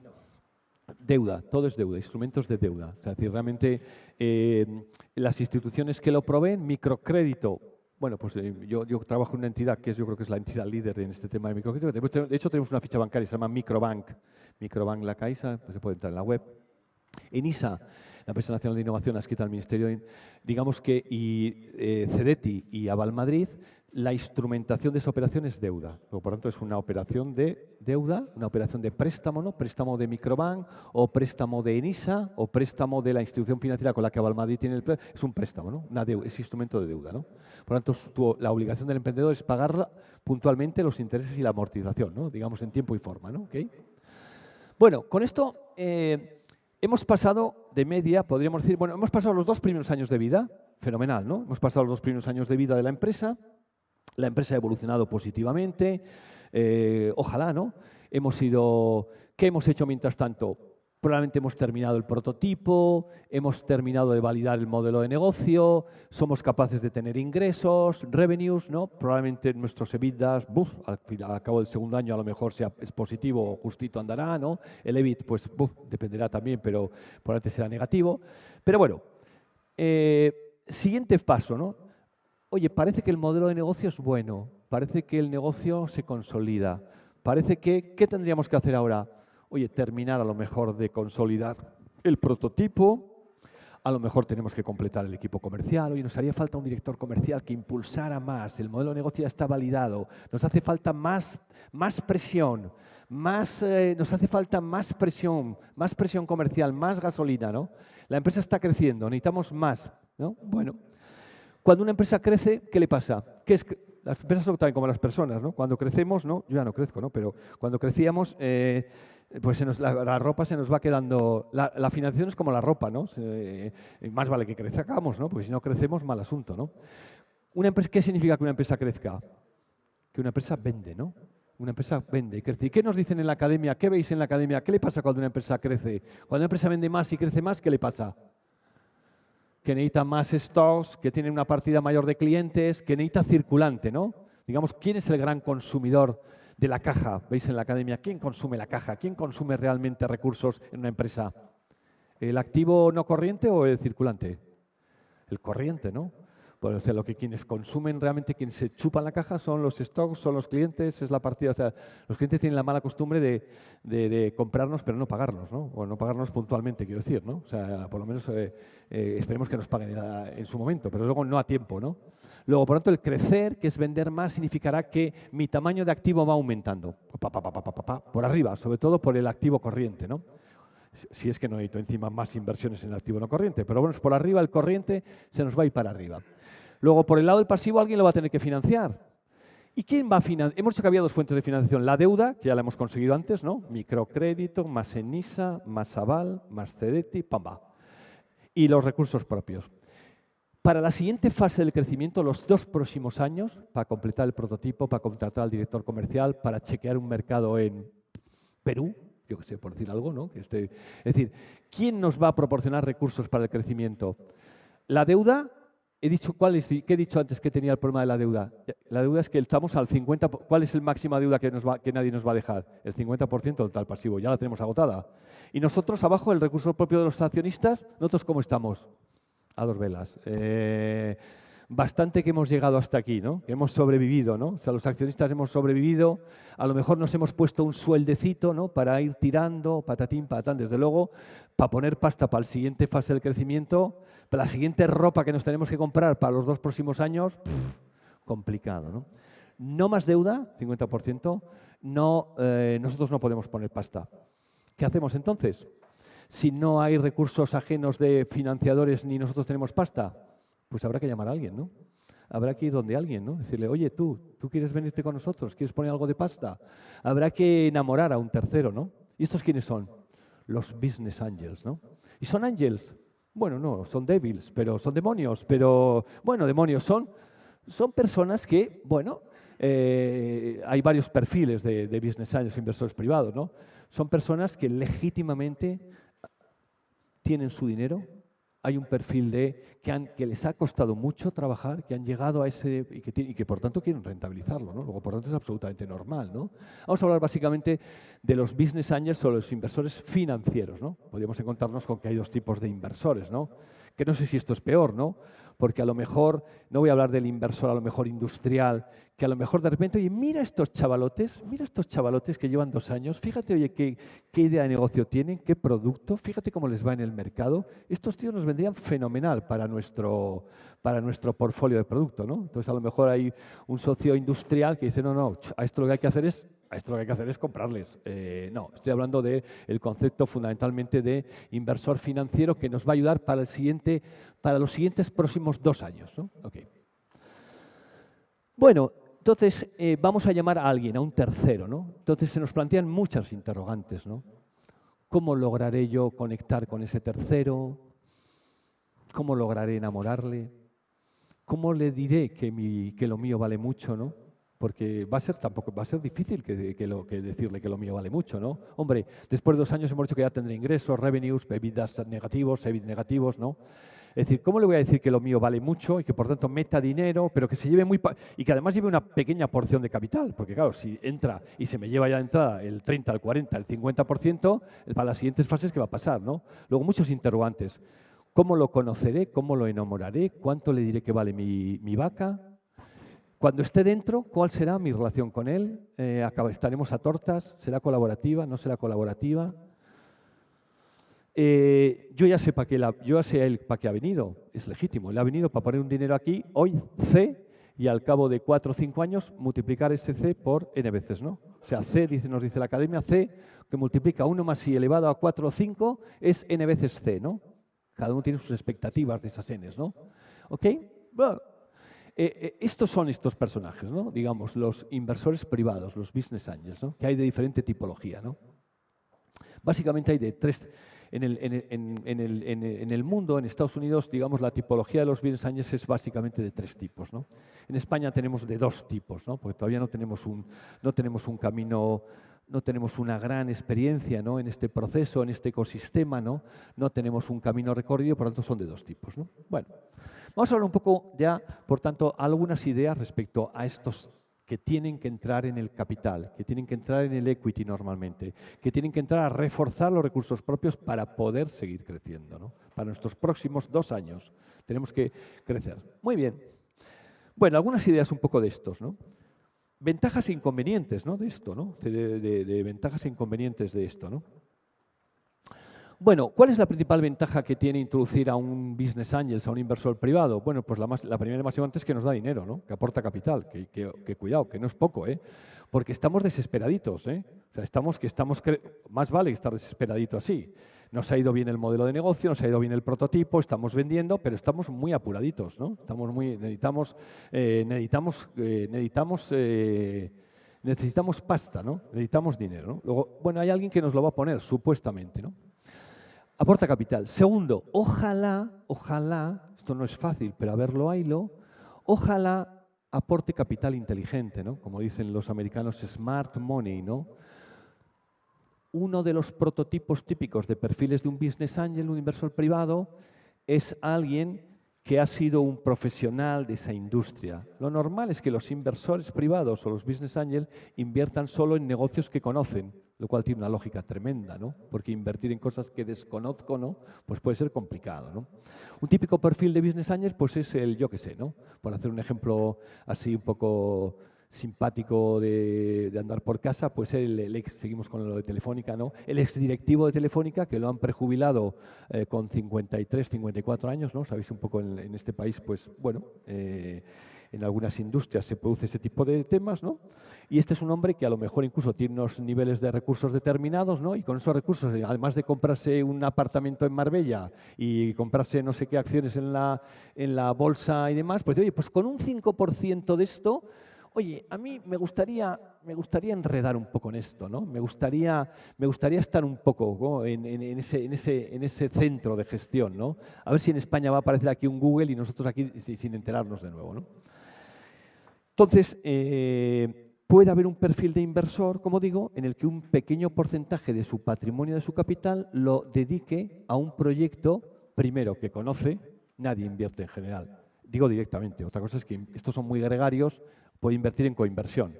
Si yo que sé que eres un inversor que conoce el mundo de las telecomunicaciones e invierte en este proyecto, pues esto es modelo casino, ¿no? Si él pone 5 fichas al rojo y me fío de él, a lo mejor yo me pongo también una ficha de las mías, ¿no? De coinversión, ¿no? Porque él va a invertir en ese proyecto. Pero lo que es de forma directa, ¿no? Normalmente los inversores invierten en proyectos que conocen, ¿no? Este inversor va a una de estas rondas que hacemos de conexión entre inversores y emprendedores y dice, oye, mira estos chavalotes, mira qué proyecto tan interesante tienen de este negocio que yo lo conozco. Efectivamente, aquí hay un hueco de mercado, aquí hay una oportunidad de negocio. El equipo es un equipo sólido, son chavalotes que de esto saben, que tienen una gran motivación, que son muy buenos jinetes, ¿no? Son muy buenos. El caballo parece bueno, pero aquí la clave es ver quiénes son los jinetes, ¿no? Bueno, me puede interesar, ¿no? Ese tipo de inversor no solamente es que nos va a aportar dinero, no sé cuánto necesitamos. Hemos tenido que determinar a priori, ¿no? Los emprendedores tienen que haber determinado a priori cuánto dinero necesitan para la siguiente fase, para esos 2 próximos años, ¿no? Es decir, necesitamos 500.000 euros, 750.000, 1 millón, ¿no? Hay que especificar, ¿no? Exactamente qué necesito y para qué lo necesito, ¿no? Esto no es como mi hijo, ¿no? Que me dice, papá, dame 20 euros, ¿no? Y digo, ¿para qué? Y dice, bueno, pues para mis gastillos, yo qué sé, para circulante, ¿no? No. O sea, ¿cómo que para tus gastillos? Esto no podemos presentarnos delante de un inversor y decirle, oye, no, danos 500.000 euros. ¿Para qué? Oye, pues ya veremos, ¿no? ¿Para qué? Para nuestros gastillos, para circulante, ¿no? Esto me lo dice mi hijo, ¿no? Pero no, es decir, primero hemos determinado cuáles son nuestras necesidades, nuestro plan de inversiones para los próximos, posiblemente 2 años, ¿no? Y este inversor, que como digo, conoce ese negocio, que cree que hay ese hueco, bueno, a lo mejor forma parte, invierte, ¿no? En ese proyecto, ¿no? Y además de invertir, nos va a dar probablemente contactos privilegiados, ¿no? Porque si vemos el perfil que he dicho, pues este es un hombre que conoce esa industria, ha sido un exdirectivo importante, ¿no? Hemos puesto el ejemplo, yo que sé, de Telefónica, ¿no? En una empresa TIC, ¿no? Luego conocerá clientes, conocerá proveedores, conocerá algún... Es un smart money, no solo es alguien que nos pone dinero, sino que además nos da valor, ¿no? Luego las ventajas, segunda ventaja sería esta, ¿no? Que nos dé tratar de buscar inversores que den smart money, capital inteligente. Y tercero, bueno, aumenta la credibilidad del proyecto, ¿no? En un proyecto de emprendimiento donde hay alguien que ya ha invertido, algún inversor, sobre todo, bueno, pues hay una serie de inversores más o menos famosos, ¿no? O personas más o menos de éxito. Bueno, que con esto hay que tener cuidado, ¿no? Esto es como el chiste, ya sabéis que siempre se cuentan las historias de éxito, ¿no? Nadie cuenta Esto es como el chiste, ¿no? En la tipografía normal de un business angel o un inversor, de cada 10 proyectos que invierte, 5 o 6 lo pierde todo, en 1 o 2 cambia el dinero y en 1 o 2 es el que pega el pelotazo, ¿no? De 1 más I elevado a 4 igual a 10. Ha multiplicado por 10 veces el capital que puso en 4 años, ¿no? Eso da una TIR del 50 y tantos %. Lo que no dices las 5 o 6 en las que se ha dejado los dientes, ¿no? Porque es normal. Y es una persona que supuestamente sabía del negocio. ¿Por qué? Porque ya hemos dicho que esto tenía mucho riesgo, ¿no? Un proyecto de emprendimiento en el que hay un inversor privado, sobre todo que tenga cierto caché profesional en la industria, pues da prestigio, ¿no? Es como si alguien, delante de terceros, es como si alguien hubiera visto ya ese proyecto, ¿no? Y lo ha validado. Dice, oye, aquí hay una persona que ha visto esto ya y le ha gustado, ¿no? Oye, esto no debe ser tan malo, ¿no? ¿Ok? Desventajas que tiene dar esa entrada a ese inversor tercero. Bueno, pues la primera y la más importante, ¿no? La primera es, el primer problema sería ponernos de acuerdo cuánto vale tu dinero, ¿no? Oye, ¿cuánto necesitamos? Hemos dicho que 500.000 euros para la siguiente fase, ¿no? Vale, los 500.000 euros los va a poner ese inversor privado, ¿no? A cambio va a llevar una porción del equity, del capital, ¿no? ¿Cuál es el primer problema, por tanto? La valoración de la empresa por esos 500.000 euros, ¿no? Bueno, los sistemas de valoración que veis en la academia, los sistemas de valoración de empresas que veis en la academia del descuento de flujos de caja, ¿no? De los famosos free cash flow, de los flujos de caja y demás, sirven para empresas en funcionamiento, para empresas que ya están funcionando, ¿no? Por tanto, el método de valoración tradicional de empresas es un método que sirve para empresas, digamos, estabilizadas, ¿no? Pero hemos dicho que nuestra empresa está en los 2 primeros años. Estamos ahora justo al final del segundo año, ¿no? No tenemos, ¿qué free cash flow tenemos? Negativo. ¿Qué tenemos? Pues probablemente ingresos, revenues, ¿no? Luego, por tanto, habrá que pensar en un método de valoración de empresas en fases tempranas diferente a el que tenemos, el que conocéis más o el que estudiáis más en la academia, ¿no? No nos vamos a parar en eso, ¿no? Pero existe una metodología, bueno, no sé si llamarlo metodología, ¿no? Existe un procedimiento para valorar empresas en fases tempranas, ¿no? En fases tempranas, ¿no?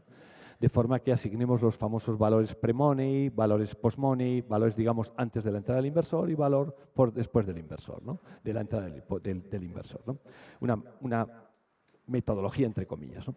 Luego, el primer paso es, una vez que el inversor ha decidido que le gusta el proyecto, que quiere entrar en este proyecto, es primero decidir qué porcentaje del equity del capital se va a apropiar, le vamos a dar como consecuencia de los 500.000 euros que va a poner, ¿no? Lo normal es que los inversores nunca, evidentemente, toman posiciones mayoritarias, ¿no? Nunca, ¿no? Nunca mayoritarias, ¿no?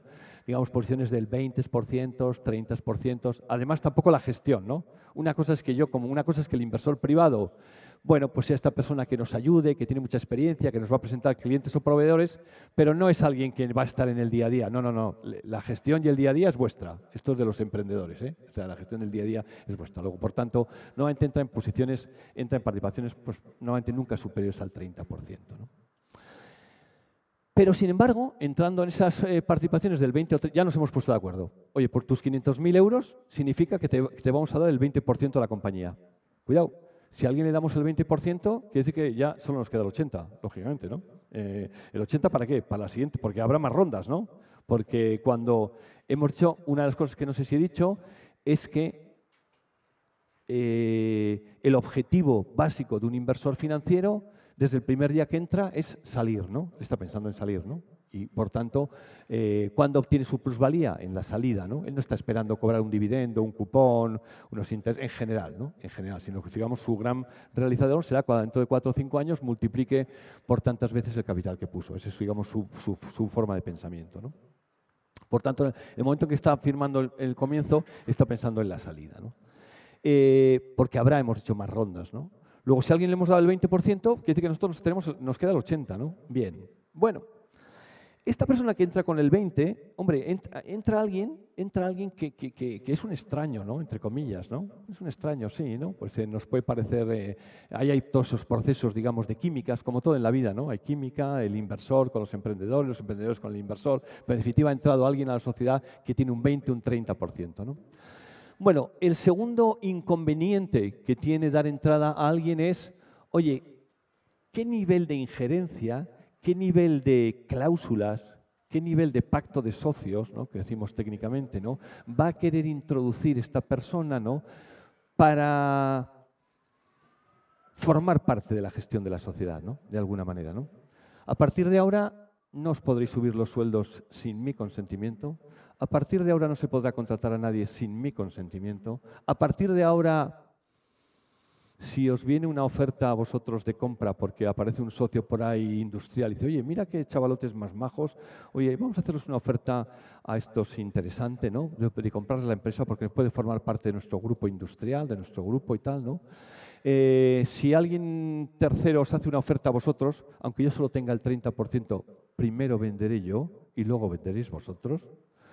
Además, a partir de ahora, si es al revés y es a mí al que me viene la oferta de ese grupo tercero, pero el tercero dice, oye, yo pagaría este precio, pero claro, pagaría este precio siempre que consiga la mayoría y tú solo tienes un 30%, ¿no?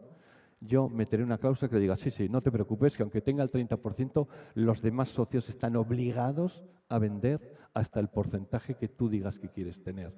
Digamos que, como veis, los grados de injerencia, entre comillas, cláusulas que llamamos dracalón, tajalón, cláusulas, digamos, es decir, un inversor privado, a pesar de que tiene un 30%, puede introducir una serie de cláusulas en lo que denominamos los pactos de socios que hagan que nuestro gobierno corporativo de la sociedad sea muy disminuido, ¿no? O muy inferior, ¿no? Ante esto, ¿qué podemos hacer? Dos cosas, ¿no?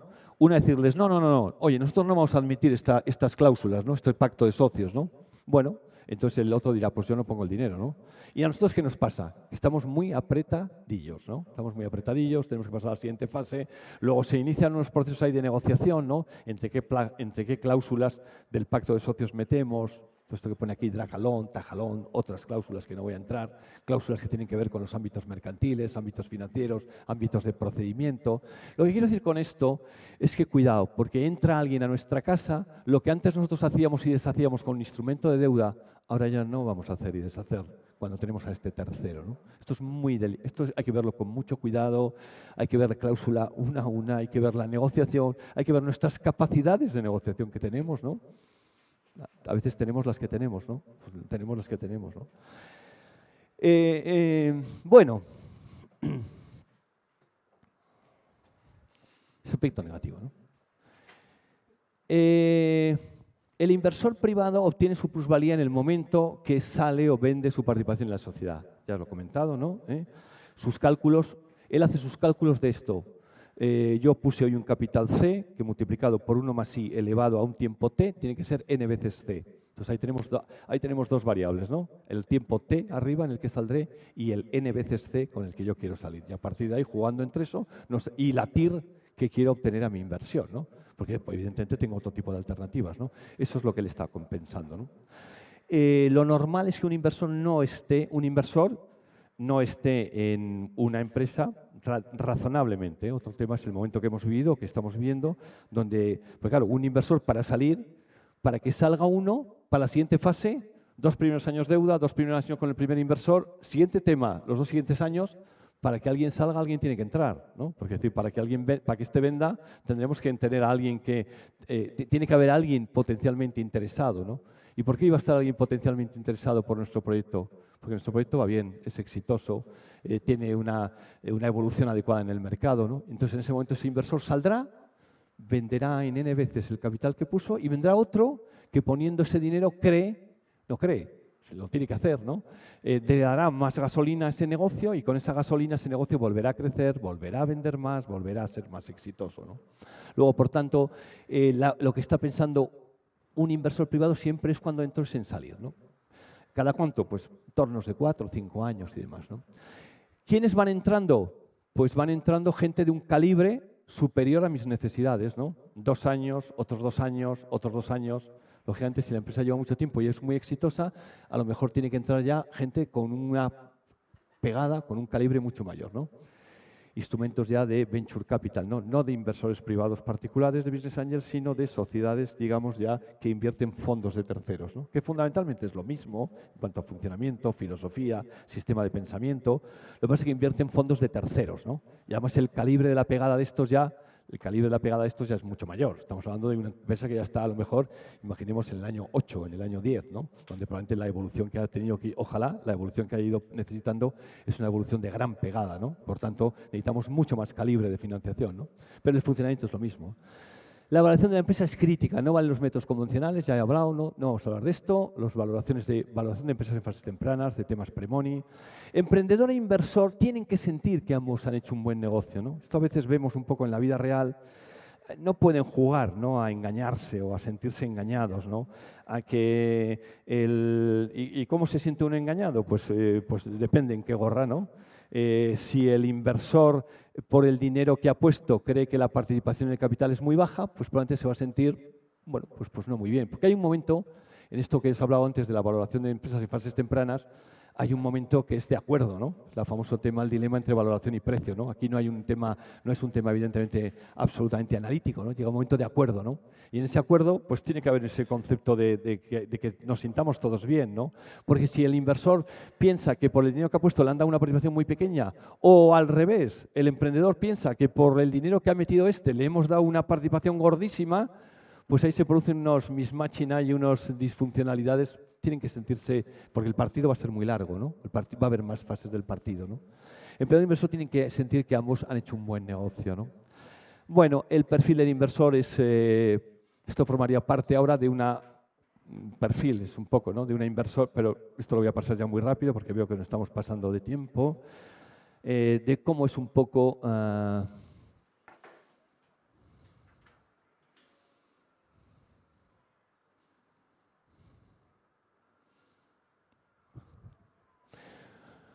Bueno, la tercera parte tendría que ver un poco, muchas cosas ya las he dicho, ¿eh? La tercera parte tendría que ver un poco ya específicamente con, y en concreto hablando de nuestra red, ¿no?, a la que yo represento en Keiretsu, que tiene este nombre japonés, es una red de business angels privada con sede en San Francisco.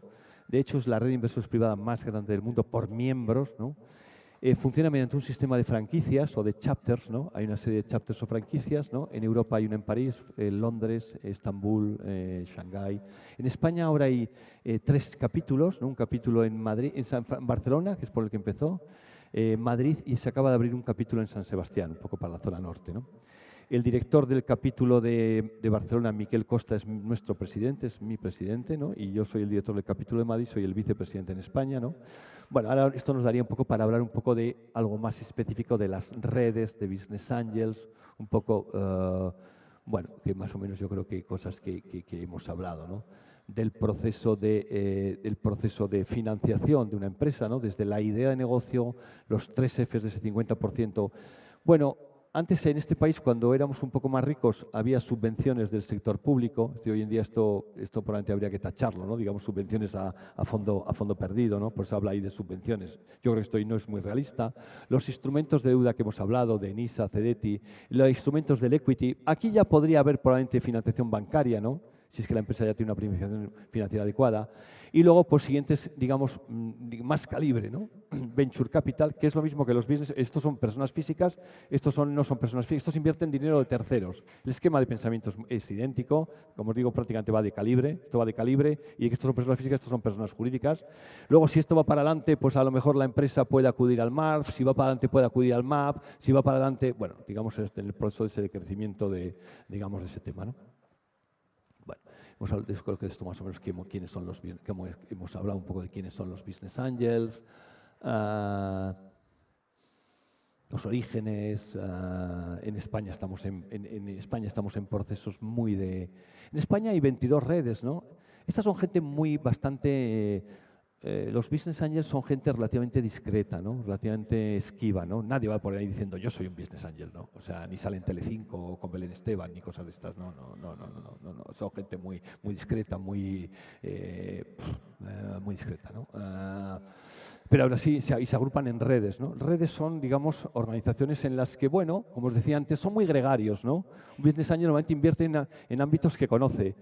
Pero si yo sé que él conoce, decíamos, de tecnología, ¿no? Oye, yo sé que él es un inversor con cierto olfato, que conoce tecnología, que me ha dicho, oye, he visto un proyecto de unos chavalotes que me gusta mucho, yo voy a poner 300.000, ¿no? Entonces tú, como en el casino, bueno, pues yo voy a poner contigo otra fichita también, tú vas a poner 5 fichas, yo voy a poner una contigo por si acaso, ¿no? Esquemas de coinversión y demás, ¿no? Para eso sirven también las redes de Business Angels y demás, ¿no? Bueno, aquí hay algunos datos de países, hay las redes que hay en España. ¿Qué hacemos con esto? ¿Para qué les sirve, no? Para hacer coinversiones, ¿no? A veces para entrar en segundas rondas, ¿no? Como he dicho, para que alguien salga, alguien tiene que entrar, ¿no? O sea, porque si una vez que este inversor, digamos, ha recorrido ese camino y quiere salir, pues a lo mejor hay alguien que quiere entrar, ¿no? ¿Qué buscan? Bueno, yo creo que lo que hemos hablado prácticamente de que buscan. ¿En qué entornos están? Aproximadamente entre 100.000 y 600.000 euros. Ese es el calibre, ¿no? Para fases siguientes necesitamos arma de calibre distinto, ¿no? De Venture Capital, ¿no? ¿Cómo se presenta una propuesta? Esto ya es un poco más específico. ¿Cómo se presenta una propuesta a un Business Angels? ¿Qué elementos tiene? Desde el elevator pitch, el executive summary, el business plan, el PowerPoint, eso forma parte un poco ya, digamos, de algo más de un poco más de desarrollo, ¿no? De académico, cómo se hace esto, ¿no? ¿Qué tiene, etcétera, ¿no? ¿Qué es un foro de inversión, ¿no? Lo que hemos dicho que IDETSU, ¿no? Organizamos un foro cada 3 meses en Madrid, otro en Barcelona y vamos a comenzar uno también en la zona norte en San Sebastián, ¿no? ¿Qué le gusta a un Business Angels, ¿no? ¿Qué le gusta a un Business Angels? A un Business Angels le gusta mucho el jinete, los jinetes. ¿Por qué no hay caballo, no? O sea, que le gusta mucho. Los americanos dicen, en las fases iniciales hay que invertir en jinetes, no en los caballos, ¿no? Hombre, por supuesto que el caballo, ¿qué es el caballo? El proyecto, el mercado en el que está, la posibilidad de crecimiento, la escalabilidad, etcétera, ¿no? Pero muy importante es quiénes son los jinetes, ¿no? El equipo, ¿no? El equipo de los emprendedores, ¿no? ¿Quiénes son? ¿Qué experiencia tienen? ¿Qué autoridad tienen para estar en ese negocio? ¿Por qué están ahí, no? La escalabilidad, la capacidad de crecimiento, producto, innovación, oportunidad, plan de negocio, plan de salida, ¿no? El exit, ¿no? Que dicen los americanos, ¿no? El emprendedor está pensando, el inversor, cuando entra está pensando oye, ¿cómo al cabo de 4 años, quién me podría sustituir a mí aquí? Porque yo soy un inversor, no estoy aquí, yo no soy un socio financiero para estar ahí toda la vida, ¿no? Yo voy a estar ahí un tiempo, ¿no?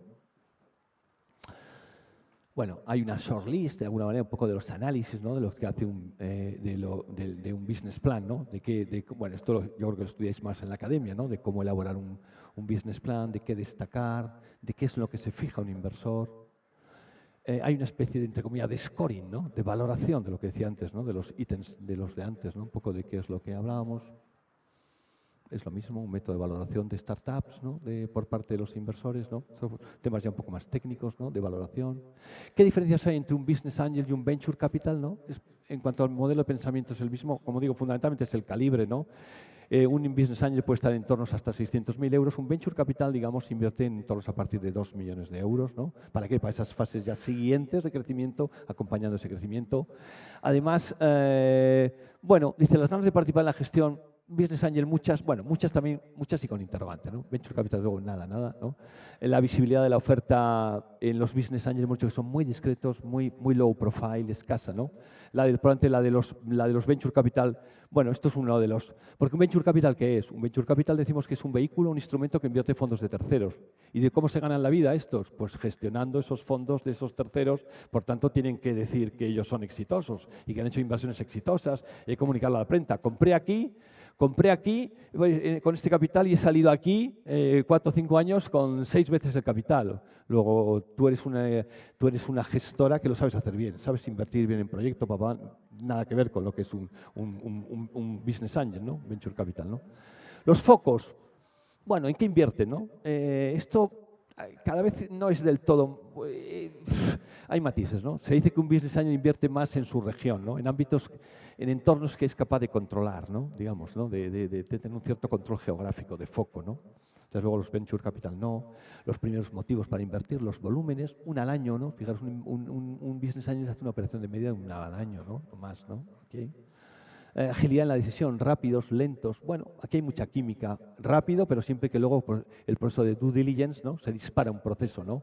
Lógicamente, cuando alguien va a invertir en algo, se dispara un proceso, digamos, de ver, oye, ¿qué tiene este debajo de las alfombras, ¿no? ¿Qué tiene este debajo de los felpudos? A ver qué tiene, ¿no? Hombre, normalmente en los 2 primeros años mucho polvo debajo de la alfombra no ha podido acumular, ¿no? Pero bueno, en cualquier caso siempre tendremos que hacer alguna due diligence de carácter laboral, fiscal, medioambiental. Hay que ver un poco, decir, oye, a ver si lo que me dicen estos es verdad de lo que me están contando, ¿no? Luego, por tanto, pero en general los procesos de due diligence son más rápidos, ¿no? Lógicamente los proyectos de due diligence de un venture capital, que alguien que va a invertir más de 2 millones de euros, estos se miran muy bien qué tenemos debajo de los felpudos, ¿no? O sea, es decir, a ver qué escondemos ahí, ¿no? Si es que escondemos algo, que no, ¿no? Los vehículos, ¿no? ¿Cómo instrumentamos esto, ¿no? Nuevamente en forma de equity. La instrumentación de la operación de estos 2 millones de un venture capital puede tener parte deuda, puede ser parte equity, ¿no? Eso tiene implicaciones financieras, fiscales, mercantiles, ¿no? En ámbitos, digamos, de prelación de créditos, como sabéis. Bueno, esto puede tener ya la forma de instrumentarlo, ¿no? La ayuda, ¿no? Las propiedades que toman, ¿no? Como dije, más o menos, normalmente un business angel nunca toma más de un 30%, ¿no? Un venture capital puede tomar más de un 20%, pero tampoco normalmente no suele tomar mayoría absoluta, ¿eh? No, digamos que la gestión y todo este tema incluso la lleva, lógicamente, el equipo de emprendimiento, ¿no? Los de la empresa, ¿no? Todo este tema de valoración, la due diligence necesaria para entrar. ¿Y qué aportan, no? ¿Qué aporta? ¿Qué me puede aportar? Hemos dicho, o sea, ¿cómo se puede dar valor, ¿no? A alguien, ¿no? Hemos dicho que, si además de darme dinero, sí, dinero ya me has dado, pero ¿me podrías dar algo más de dinero? Ese smart money que dicen los americanos, ¿no? Las salidas, ¿en qué plazos vamos a salir? Las expectativas de rentabilidad en términos de TIR, ¿no? Lógicamente, estas expectativas hoy están un poco moduladas por los momentos de crisis, ¿no? He dicho que antes 1 más I elevado a T es igual a N veces el capital que puse, ¿no? Hoy hay algunas inversiones que están más atascadas, ¿no? En las que el inversor que quiere salir y que quiere salir ganando dinero, pues no lo hace, primero porque no hay alguien que le vaya a sustituir, ¿no? O a los precios que él quiere salir, ¿no? ¿Okay? Bueno, esto es un poco de nuestra red, dónde nacimos, dónde tal, bueno, PAM, cuántos somos, PAM, etapas, PAM, esto es un poco tema ya de... Bueno, yo creo que es que no quiero tampoco pasarme porque creo que tenéis que ir a clase enseguida, ¿no? Muy bien. No sé si esto os da unas pequeñas pinceladas de qué es lo que comentamos. ¿O estáis completamente dormidos ya? O sea, estáis destrozados.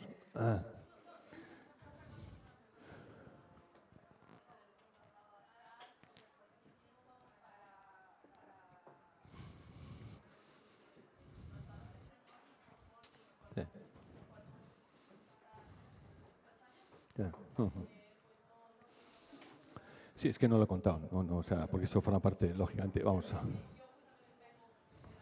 Ajá. Ujú, ujú. Bueno, decía Machado, creo que solo un necio confundiría valor y precio, ¿no?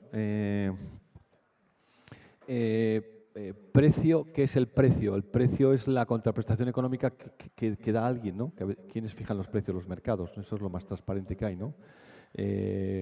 ¿Y cuánto vale algo?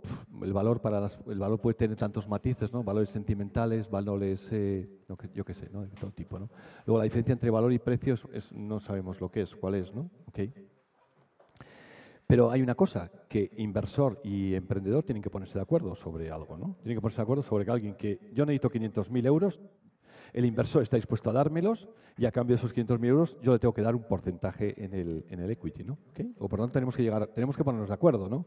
En el tema. Ya nos hemos puesto de acuerdo que tú vas a entrar, te has puesto de acuerdo que me vas a dar 500.000 euros, solo nos tenemos que poner de acuerdo en qué te voy a dar yo de porción del capital, ¿no? Bueno, esto, y si fuera una empresa en funcionamiento normal, lo que estudiáis en la academia sobre la evaluación de empresas, pues bueno, es una teoría que hoy la tenemos bastante admitida, ¿no? Todo eso, el descuento de flujos de los free cash flow y de los flujos de caja y demás, ¿no? Bueno, entonces, ¿cuánto vale una empresa al cabo de los 2 primeros años que presenta ingresos, que presenta revenues, EBITDA negativo, EBIT negativo?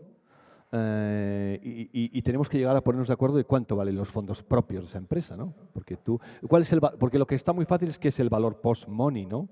Será el valor de lo que vale la empresa antes de que metas tú el dinero, más el dinero que has metido, pues el valor post-money. El gran problema es que nos pongamos de acuerdo sobre el valor pre-money, ¿no? El valor post-money será el valor pre-money más la pasta que tú pongas, 500.000, igual al valor post-money. Luego, el valor pre-money, todo gira alrededor del valor pre-money, ¿no? ¿Y qué es el valor pre-money? Nada. Lo que tú y yo... ahora empieza el valor y el precio, ¿no? O sea, es decir, ¿qué es el valor pre-money? No sabemos, ¿no? Es decir, otra cosa es que ahora le vamos a dar un revestimiento académico, ¿no? Y te voy a decir, hombre, algo tendremos que hacer, ¿no? Porque, ¿qué es el valor pre-money? El valor pre-money es lo que nos pongamos de acuerdo inversor y emprendedor, ¿no? Tú, como emprendedor, ¿qué querrás? Que dice, oye, esta vaca vale un montón. Y yo, como inversor, digo, esta vaca está muy delgada, esta vaca no, esto no vale esto no vale nada, ¿no? ¿Y dónde está el acuerdo? Pues en el acuerdo, ¿no? ¿Y cómo revestimos esto académicamente, no? Dice, bueno, pero y académicamente esto habrá que darle algún tinte académico, ¿no? ¿No? Bueno, le damos un tinte académico porque tú como emprendedor me vas a presentar unas proyecciones de ingresos y de resultados para los próximos 4 o 5 años, ¿no? ¿Pero qué les pasa a las proyecciones? ¿Qué son las proyecciones? ¿Qué nos dice la academia? ¿Qué son las proyecciones? Wishful thinking. ¿Qué son las proyecciones? O sea, es decir, cuando alguien ve las proyecciones de las evoluciones de ventas, ¿alguien sabe adivinar el futuro aquí? No, ¿verdad? Está complicado de momento, ¿no? Luego, por tanto, no, pero hombre, las proyecciones... ¿De dónde arrancan las proyecciones? ¿Cuál es la primera línea de la cuenta de resultados donde arrancan las proyecciones? ¿Cómo se llama? Ventas, ¿no? Ingresos, ¿no? ¿Y cómo se calculan las proyecciones de los ingresos o las ventas?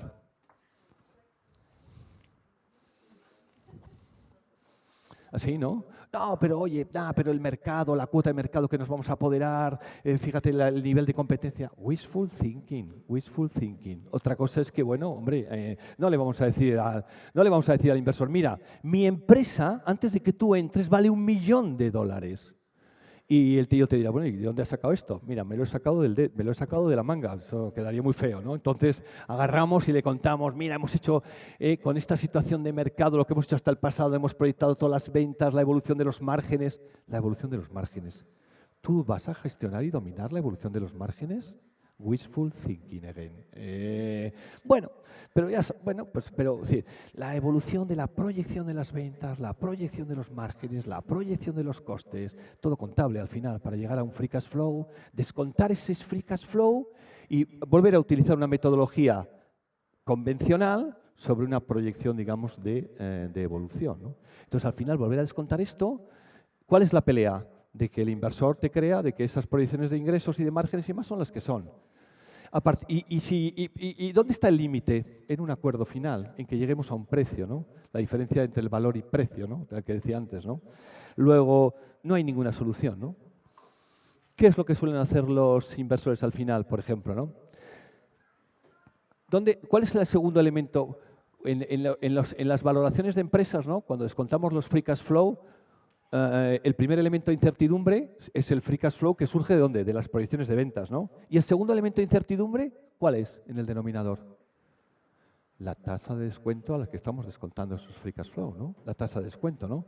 ¿A qué tasa de descuento está usted descontando esto, no? ¿Cómo se protegen protegen?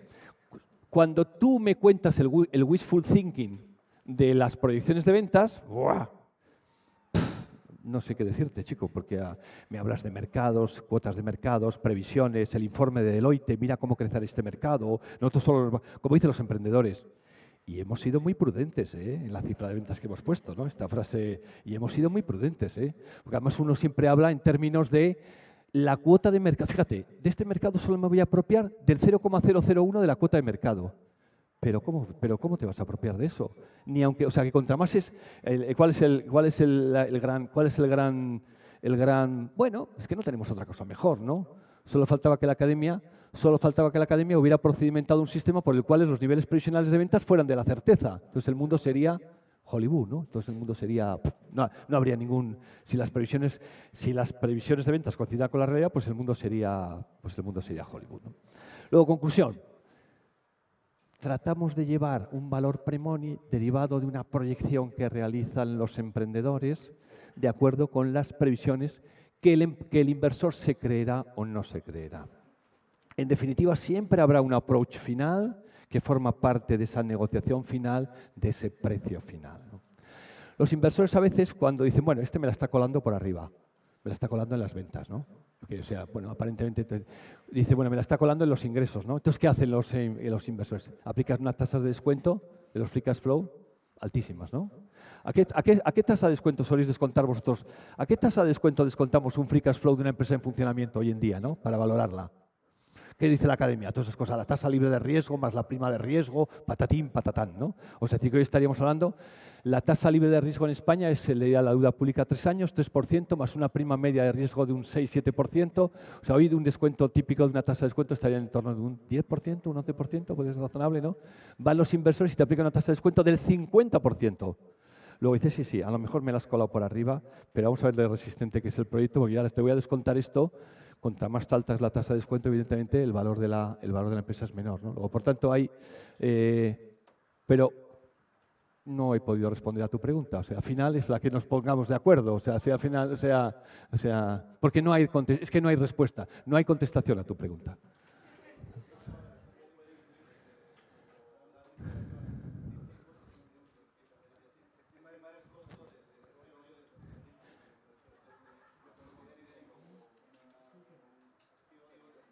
Claro, porque eso me lo habrás puesto en la parte de gastos, ¿no? O sea, aparte me habrás puesto el desarrollo, la proyección de ingresos y me habrás puesto probablemente el desarrollo de las inversiones y gastos que van a necesitar para el prototipo. O sea, tú ya en tu modelo que me enseñas, previsional, del cual haces el descuento para llevar ese valor pre-money, ya has tenido en cuenta todos esos temas, ¿no? Todos los...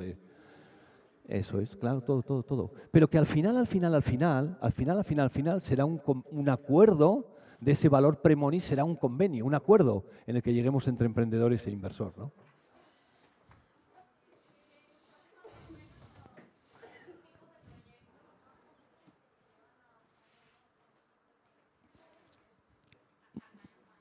Nosotros no somos una red de Business Angels sectorial, somos transversal.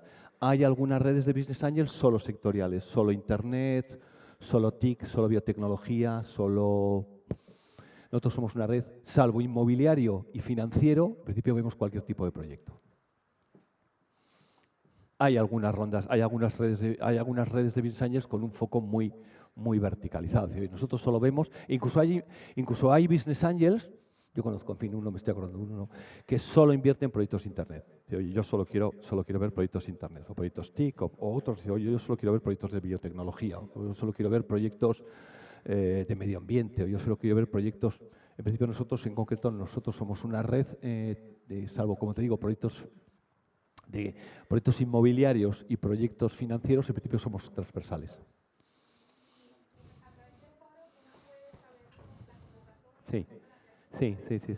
Sí, en nuestra página web, la web se llama keiretsuforum.es, ahí tenemos las fechas. En principio no es abierto, Ahora bien, bueno, Vosotros, como sois alumnos queridos, y me escribís justo hemos tenido en Madrid, hemos tenido uno la semana pasada, ¿no? O sea que hasta dentro de 3 meses no tendremos él, ¿no? Antes hacemos uno cada 3 meses en Madrid, uno cada 3 meses en Barcelona. Dentro de esos cada 3 meses recibimos unos 25 proyectos, hay un comité de créditos, un comité de proyectos, de esos seleccionamos unos 8 o 10 que son los que finalmente van a la ronda cada 3 meses, ¿no? Normalmente, como digo, son cerrados entre emprendedores e inversores, pero bueno, si alguno de vosotros algún día pues le interesa acudir al próximo, me mandáis un email y sobre todo para tener un poco el control y demás, y en principio estáis invitados para escuchar un poco en la vida real, ¿no? Una cosa que sorprende a veces en la vida real, a veces bueno, cuando uno no está o pues un poco en la academia, los emprendedores solo tienen 10 minutos, ¿no?, de exposición, ¿no? A veces los estudiantes de MBA dicen, ¿cuánto va a ser el tiempo de exposición del proyecto? Y le dicen en la escuela, 35 minutos. Dice, ¿pero cómo 35 minutos? Eso es poquísimo. Si llevamos 7 o 8 meses trabajando en esto, ¿cómo que nos dejan solo 35 minutos, ¿no? Bueno, pues en la vida real les dejamos 10 minutos, ¿no? Tenemos que enamorarles en 10 minutos. El dinero de su bolsillo tiene que pasar al nuestro.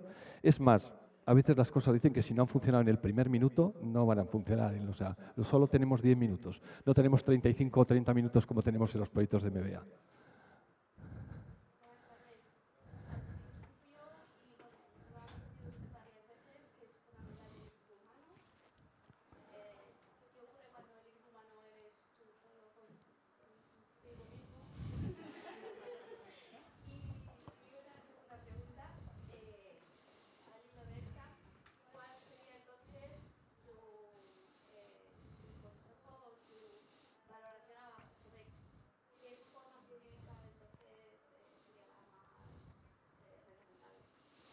Bueno, menos mal que no me has preguntado qué idea de negocio pienso yo que funciona. Yo de eso no sé. Si no, como diría Groucho Marx, iba a estar yo perdiendo el tiempo con vosotros aquí. O sea, si supiera qué ideas de negocio funcionan, ¿no? Esto es como los analistas de inversiones que vienen a contar qué inversiones hay que hacer. Pues hágalas, no me las cuente. ¿Qué hace aquí? O sea, usted tendría que ser rico, ¿no? Ya, o sea, yo no sé qué ideas de negocio funcionan. Si no, no estaría aquí perdiendo el tiempo. Es una broma, ¿no? Con vosotros. Bueno, respecto a lo primero que me has preguntado, hombre, hay un libro que yo os recomiendo que se llama Good to Great. Es un libro de empresas que sobresalen, de Jim Collins. Se ha traducido a castellano. Está en Empresas que sobresalen, ¿no? Jim Collins ha hecho un estudio empírico para tratar de destilar aquellos,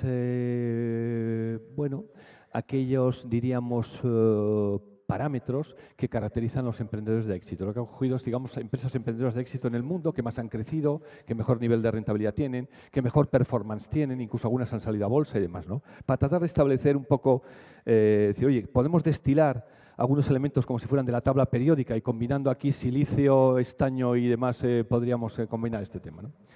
Entonces, bueno, al final el libro creo que está bien, ¿no? El libro se podría resumir muy a lo bruto. De hecho, ya a veces hablamos de los círculos de Collins, ¿no?, en el que los emprendedores de éxito están en las confluencias de 3 grandes círculos, ¿no? El primer círculo, Collins lo llama el equipo, ¿no? Bueno, lo que dice, hombre, mira, los emprendedores nosotros que hemos visto de éxito, existe un equipo, ¿no? Es muy difícil ir por la vida de llanero solitario, ¿no? De Capitán Trueno, ¿no? Sí. Sí. Sí. Sí. Sobre todo porque dice, mira, en una empresa hay 3 grandísimas áreas funcionales, ¿no? 3 muy grandes, ¿no? Una es el área y que tiene unos talentos y unos skills, el área de finanzas y de control de gestión, es un tipo de talento, de skills, el área de interacción con el mercado, el área de marketing, el área comercial, ¿no? Y 3, el talento de las operaciones, ¿no? Y ahí en operaciones meto recursos humanos, IT, logística, o sea, fijaros que estoy también incluso haciendo un gran bloque, ¿no? Pero hay como esos 3 grandísimas áreas, ¿no? Dice, hombre, hoy en día los niveles de complejidad que tienen las empresas, los mercados, es tan grande que, hombre, ir de llanero solitario, ir de Capitán Trueno, Bueno, el primer problema es que parece que los equipos de éxito están formados por equipos funcionales, ¿no? Y a veces nos pone algún ejemplo, y un ejemplo que sea muy visual para nosotros. Dice, mira, ni el mismo Apple, ¿no?, que parece que Apple era el señor Steve Jobs, pues no. En Apple había un Bosniak, había un Markula. Siempre hay un Bosniak y siempre hay un Markula en las empresas de éxito, ¿no?, de alguna manera, entre comillas, ¿no? Siempre hay una cierta diversidad funcional, ¿no? Es verdad lo que tú dices, ¿no? Alguien que dice, no, mira, el mejor número de socios es un número impar inferior a 3, ¿no? Ah, bueno, para empezar, ¿no? ser capaz de aglutinar esas competencias funcionales tan diversas parece que es difícil, ¿no? Esto es lo que dice Collins, ¿no? Otra cosa que nos dice, que es lo que yo creo que tú estás pensando, ¿no? Creo, ¿no?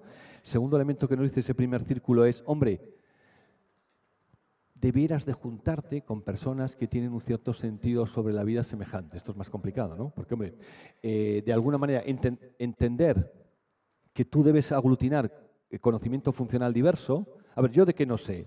Yo sé de marketing y comercial, me haría falta talento de finanzas, me hace falta talento de las operaciones, vale. Bueno, y ahora ella tiene talento de finanzas y ella tiene talento de operaciones, ¿no? Pero a veces, bueno, falta lo segundo, ¿no? Que tengáis un cierto... Las historias de fracaso empresarial, no de emprendimiento, sino fracaso empresarial, como sabéis, en la vida real están llenos de situaciones de problemas entre socios, ¿no? La visceralidad que se produce entre los socios a veces es mucho mayor que la que se produce entre parejas, ¿no? Lo veis en la prensa, ¿no? Son cosas que están ahí en la prensa, ¿no? No sé, veis a mamá Gullón con los hijos Gullón a tortas, papá Eulen con los hijos Eulen a tortas, papá Jongueras con la niña Jongueras. Si eso pasa entre padres e hijos, ¿qué nos va a pasar a vosotros, que os habéis conocido en la calle, ¿no? Es como dice la canción, ¿no? O sea que...